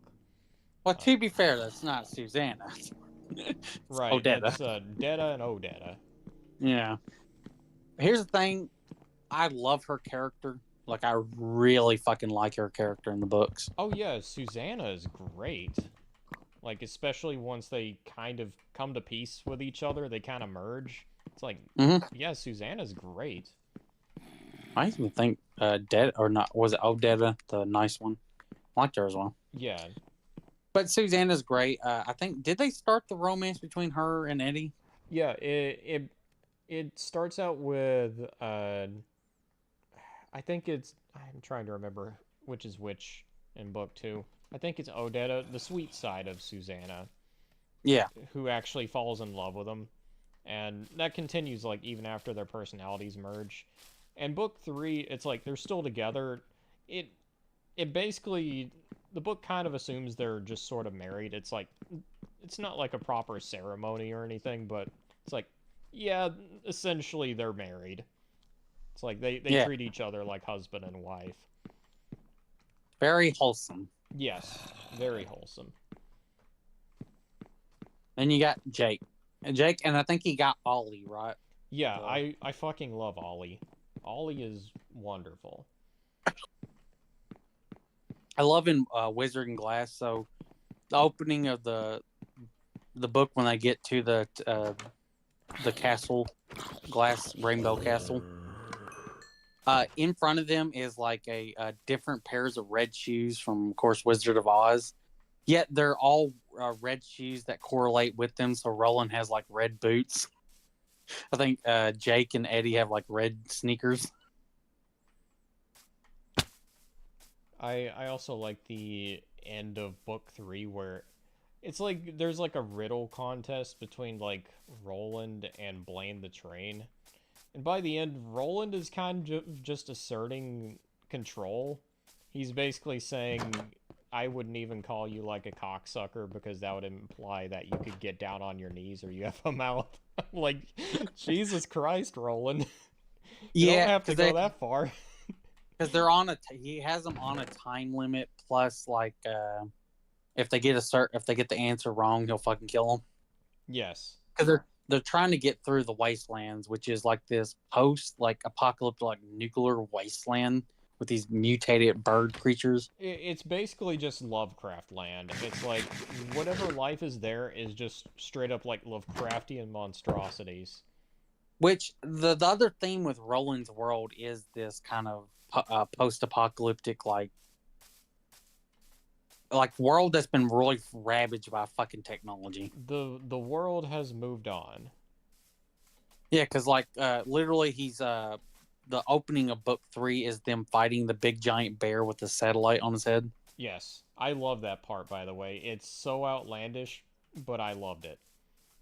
Yeah, because a lot of them are like I said, like that's where you get like the horror or sci-fi shit really in Roland's world, where it's just like this, like that. That's why. So you've watched The Mist, right? Yeah. So a lot of people's theories in The Mist, the creatures are from in between the worlds. They have like all these creatures. I don't actually believe that. My theory is these are specifically from Roland's world. Because you can kind of see it too. Like they're all from the wastelands. Well, keep in mind, in the mist, they're all like mutated versions of our creatures splashed together, right? Right, and they're highly hostile on top of that. So to me, it would make sense because Roland World they clearly experiment on all kinds of shit. It makes sense for me to be like, oh no, they opened a portal directly to Roland's World, and it was like where they were doing experiments and the shit. Right into the city of Lude and the wastelands right next to it. Yeah, yeah. There's a lot of dangerous shit right around there, and isn't there also mist, or is that just like the border between worlds or whatever? Well, you have what is it called?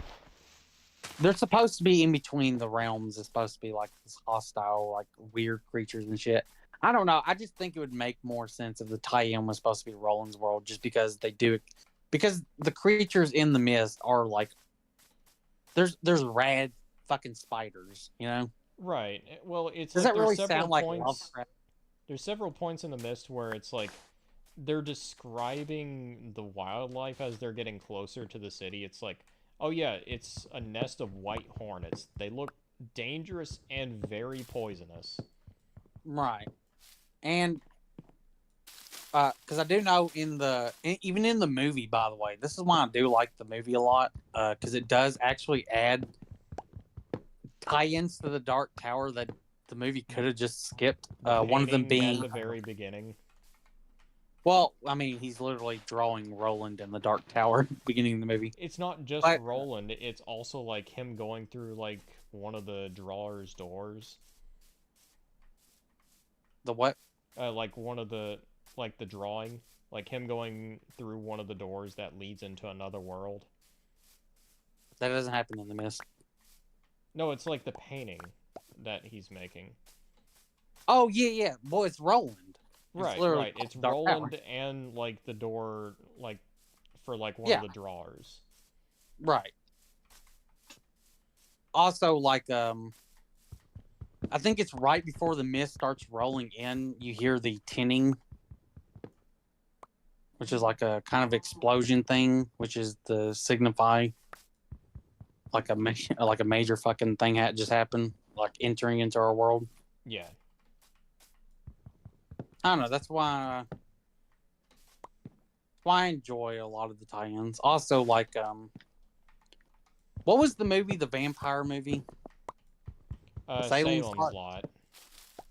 that has a direct tie-in with the priest from that movie. Is in it, Yeah. and actually a character in the book, point of view and everything. I don't remember if in that book the vampires did have AIDS, but in the Dark Tower they definitely have AIDS. They have vampire AIDS. How do I put this with Dark Tower?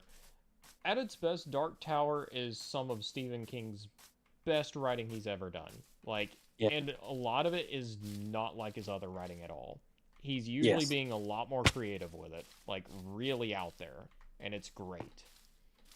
At its worst, it's like it feels like another book that Stephen King just kind of puts out, and it's usually some of it can feel a little, I wouldn't call lazy, but he falls into a lot of his familiar traps, like bad pacing, kind of a lackluster conclusion sometimes. Yep, I don't think it's his worst. Like You gotta- I'm kind of going where I read through Drawing of the Three, and it's like I like that book. At the same time, I had quite a few problems with it. It was only certain parts though. Pacing was kind of bad for the book. I'm not gonna lie. Right, but read it and you'll understand why I say why I actually use that book as Stephen King's best and his worst writing.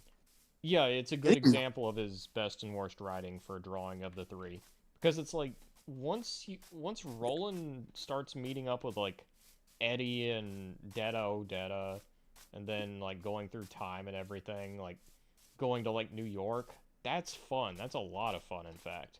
It's just the in between parts. I'm like, this is way slower than it needs to be, and it feels like Yeah. it's just kind of going in circles.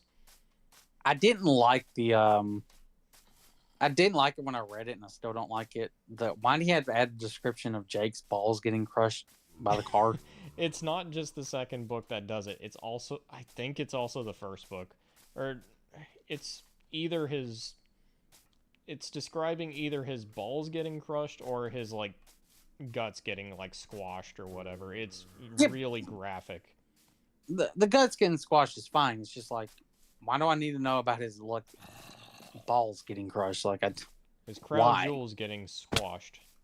yeah, like I don't need that. You don't kick a man in his crown jewels.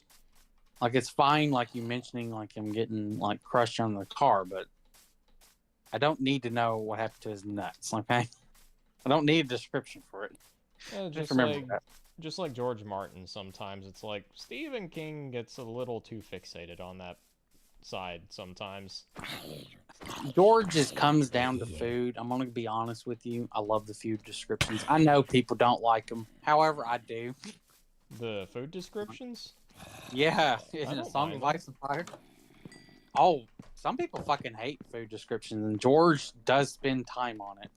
But here's the thing: he describes a lot of variety and very detailed, good ways of food. Unlike what you see a lot of authors do, that they do a description, but it's kind of like a bland description of it, or bland sounding food. Yeah. Like in Hunger Games when she wants to tell you what oatmeal tastes like. Oh yeah. yeah, don't. And it's like Suzanne Collins. She fixates a lot on food. It's just. It doesn't make me want to actually eat the food. You know. I feel like that. He spends the finale in a fucking bunker eating food. They're what? This is the climax of the trilogy, and they are in a bunker, hiding out, having a love triangle, like mid-sleep, like drama moment while they're watching the news, washing the dishes, and eating food. I mean, I do. The one payoff in that scene, which was fucking hilarious, was both of the boys realizing that Katniss is a cold-hearted bitch, so they'll see which one ends up with them. Yes. Who she needs to survive. That's like... I was like, oh man. Finally, the author realizing Katniss sucks. All right, she's a horrible person you want to be in love with. It's like there's certain stories out there. It's like that happens. It's like the main character is kind of like so pig-headed. Most people end up hating them, and then the author realizes that themselves. They're like, "Oh shit, yeah, we kind of have to acknowledge this now." Like, let me put it like this. In Konosuba, the main chicks are meant to be not waifus, you know? Like personality-wise. Right. Everyone loves them. Suzanne Collins kind of wants you to want Katniss. Nobody wants her. She's a bitch. She's just unlikable. There's nothing to like about her. Well, it's like she's not really affectionate all that much. She's not really attractive or anything either. It's like... But we don't know if she's attractive or not. like We're just kind of told that she says she's not that attractive, but everyone wants to bang her, so... yeah, Yes, everybody she- wants to bang her. I guess she must look good? I don't know. Apparently because her personality sure isn't filling it, you know? Well, was it in book 2 or was it book 3 where Katniss thought everyone didn't like her, and then they're all like, "No, everyone loved you. Everyone was just scared of you. They all wanted to bang you." I think it was book 3, My or was lord, it book 2? this hill is Trying to remember crawling which with one it was. creepers. Oh, hi, creeper. But then again, you know, I'm gonna have to go a little bit light on Katniss because I did read Darkness, or not Darkness, whatever the fuck her name was. Violence. Yeah, Violence. What was the full name? Violence something. Don't remind me about that book. Violence, Thunderwave, Ravenway, something. Something like that. Yeah, that's close enough, right? I think Frequency was the only one out of all of us who actually enjoyed reading the book. The book had like a scarce few moments for me, but For the most part, I was like, Where? her riding a dragon was kind of cool, I guess. No, it wasn't. It was a lame description of her riding a dragon. Yes. Also, her dragon's kind of a dumbass. I don't know. He sounds like everyone else. No characters sound different. There's At no all. character voice at all. You know what's really weird? You would think that she would at least like write one with an accent. You know, and it's not too hard to write the accent stuff. The worst part is whenever she's like trying at the very end to narrate through, what is it, Zayden's perspective, and he just sounds Yeah. the exact same as Violet. I'm like, okay, Dude, it's like, why? I couldn't even tell who the fuck POV I was reading through first. I thought I was reading through her POV. Yeah, I did then too. I was I was like, like- is this Darkness talking? Oh no, Or it's you- not. When I was listening Or- to it, I was like, it sounds the exact same. I lost all my shit. No, Fuck. not. I said Darkness for a second. I'm thinking Konosuba. You know, that probably would make for a more entertaining story. Now that Well, I think of told it. you, the moment I heard the fucking her name was fucking Violet, I was like, oh my god, they're totally gonna give her the nickname Violence because it sounds Violet sounds like violent. Yeah. And Lo guess and what? behold, The fucking the fucking bad boy Edgy, he calls her Violence. He doesn't call her Violent ever. And by the way, I saw that fucking romance coming from a mile away. well, it's not like there's a self-insert aspect to it at all. Like, it's not like it's signposted every time she sees him. Yeah. And she also essayed her best friend. And I'm calling it Yes. essay. Because no means no, baby. Like, even Austin Powers understands that. What was it? Did you ever watch the James Bond? Like Yeah, yeah. I have Epic to rap. admit, you are a bit rapey. What is it? Dr. No means no, baby. It's one of the best rap battle videos. Oh man. I'm gonna be honest with you. The one part of it that really didn't get me was Daniel Craig's version, the new one. Oh, yeah. Just because I'm like, I don't really like your movies. Like I didn't watch them at all. This was around the time whenever Daniel Craig was still... He was still considered a cool Bond. I think people have changed their opinions quite a bit since then. The Sean Connery bit was great. Oh, yeah, the Sean Connery bit was freaking amazing. Did they have a joke about him saying that he slaps? Did you ever watch that? Did you ever actually watch the interview? The interview, I've seen bits and pieces of it. I haven't seen the entire thing. Yeah, it was what's her name, Barbara from The View, Yeah, or not Barbara, the original redhead from The View, not the new redhead. I like how he's saying it on The View too, where it's just like, it's about as like lefty feminist as you can get at times. Well, because the woman brought it up, and he was like, "Wow, every now and then you gotta show her the way." You Just know slapped how her it in is. the and keeps her in line. Like it's pure gold. The other great one, of course, is Norm Macdonald. So, anyways, Bill Clinton, he killed a guy. Oh no, you can't be saying that. And he's like, no, you didn't know. I like how they're trying to like shame him on camera for saying it too, and he's just like, "What? I thought everybody knew that." Thing is, he wasn't lying. Like, didn't because if I remember correctly, it was public knowledge that he like hit a dude or some shit. Yeah, Like he actually did kill a person. They were really upset about him, you know. I should probably start planting some saplings. Plant. Plant. He was our biggest loss. What was it, 2023 or 2022? Oh, Norm? Yeah. When he died, it was 2020, or was it 2021? 2021, 2022, somewhere around there. Because I know, like, he died, and then Gilbert Godfrey fucking died not too long ago. Yeah. The dude from America's Funniest Home Videos fucking died as well. Yep. Albeit his death was kind of ironic. I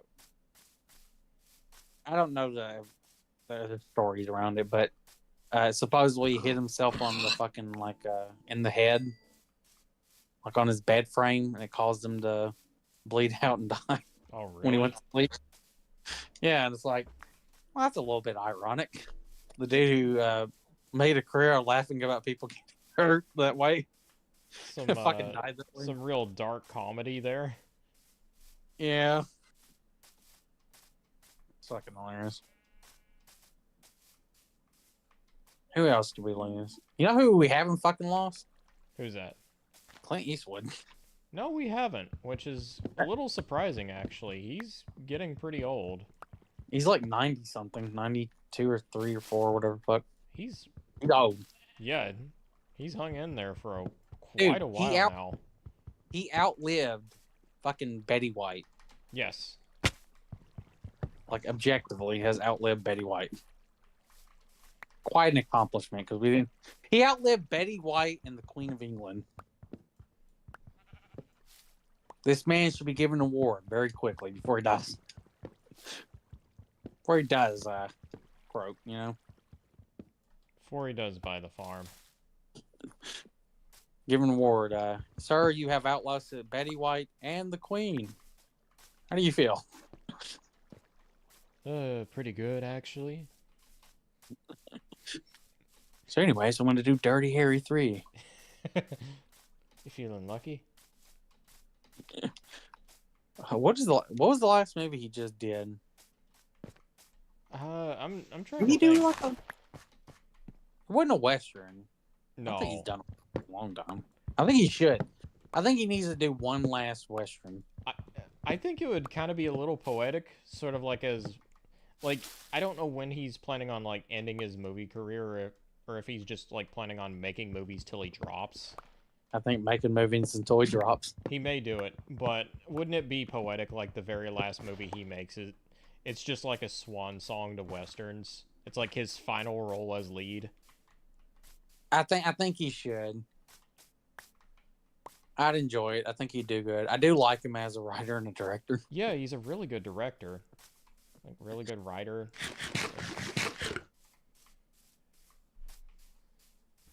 But he should. You know, he's 90-something fucking years old. Here's the great thing about Westerns and why Hollywood's stupid to not embrace them more. You don't have to be pretty. You don't have to be young. Like, you can be old, fat, and shit. The and movies perfectly don't fine have in to a be Western. too terribly high budget either. Right. Like, they can be really small scale if you have the right writer at the helm. Right. But like you would think even like Hollywood actors would be pushing for that because like you don't have to be in the best shape. No. Like I don't know if you've watched a John Wayne movie. Motherfucker has a pot belly in a lot of them.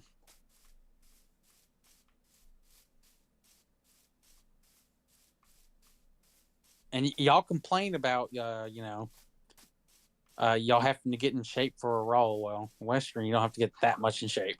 Yeah, Western, it's not that important. It's really not.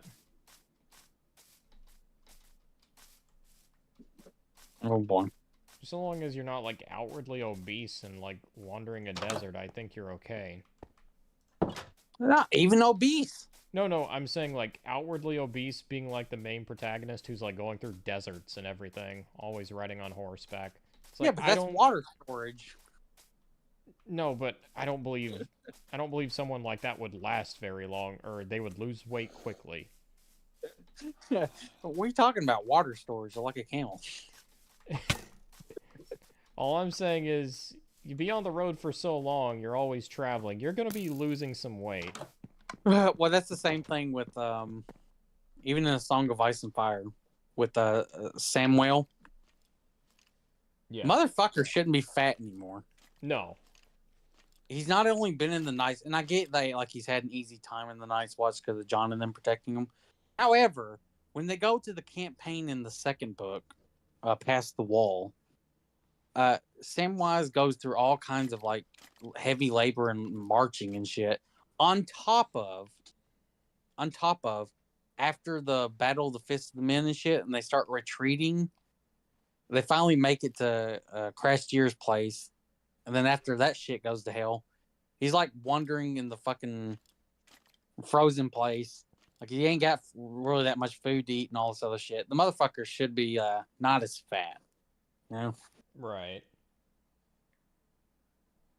You know what? We should write a story of the fat cowboy. The legend of the fat cowboy. Wandering from town to town, a restless soul with an endless appetite. He doesn't ride in, he rolls in. Christian Magrum playing the live action version. I'm just fucking... We're gonna clip that and send it to him. We need your audition. Oh my lord. Oh shit, spider. Hold up. Let me kill it. Outlaw Kahuna. No, but that would be a funny story. No, it would. It really would. Like he's what is the fucking cart horses, the big giant ones, the draft ones? Trying to think. I don't know off the top of my head. Anyways, it looks like a fucking pony underneath him because he's so fat. It's an optic illusion. It's actually a draft horse, but you know.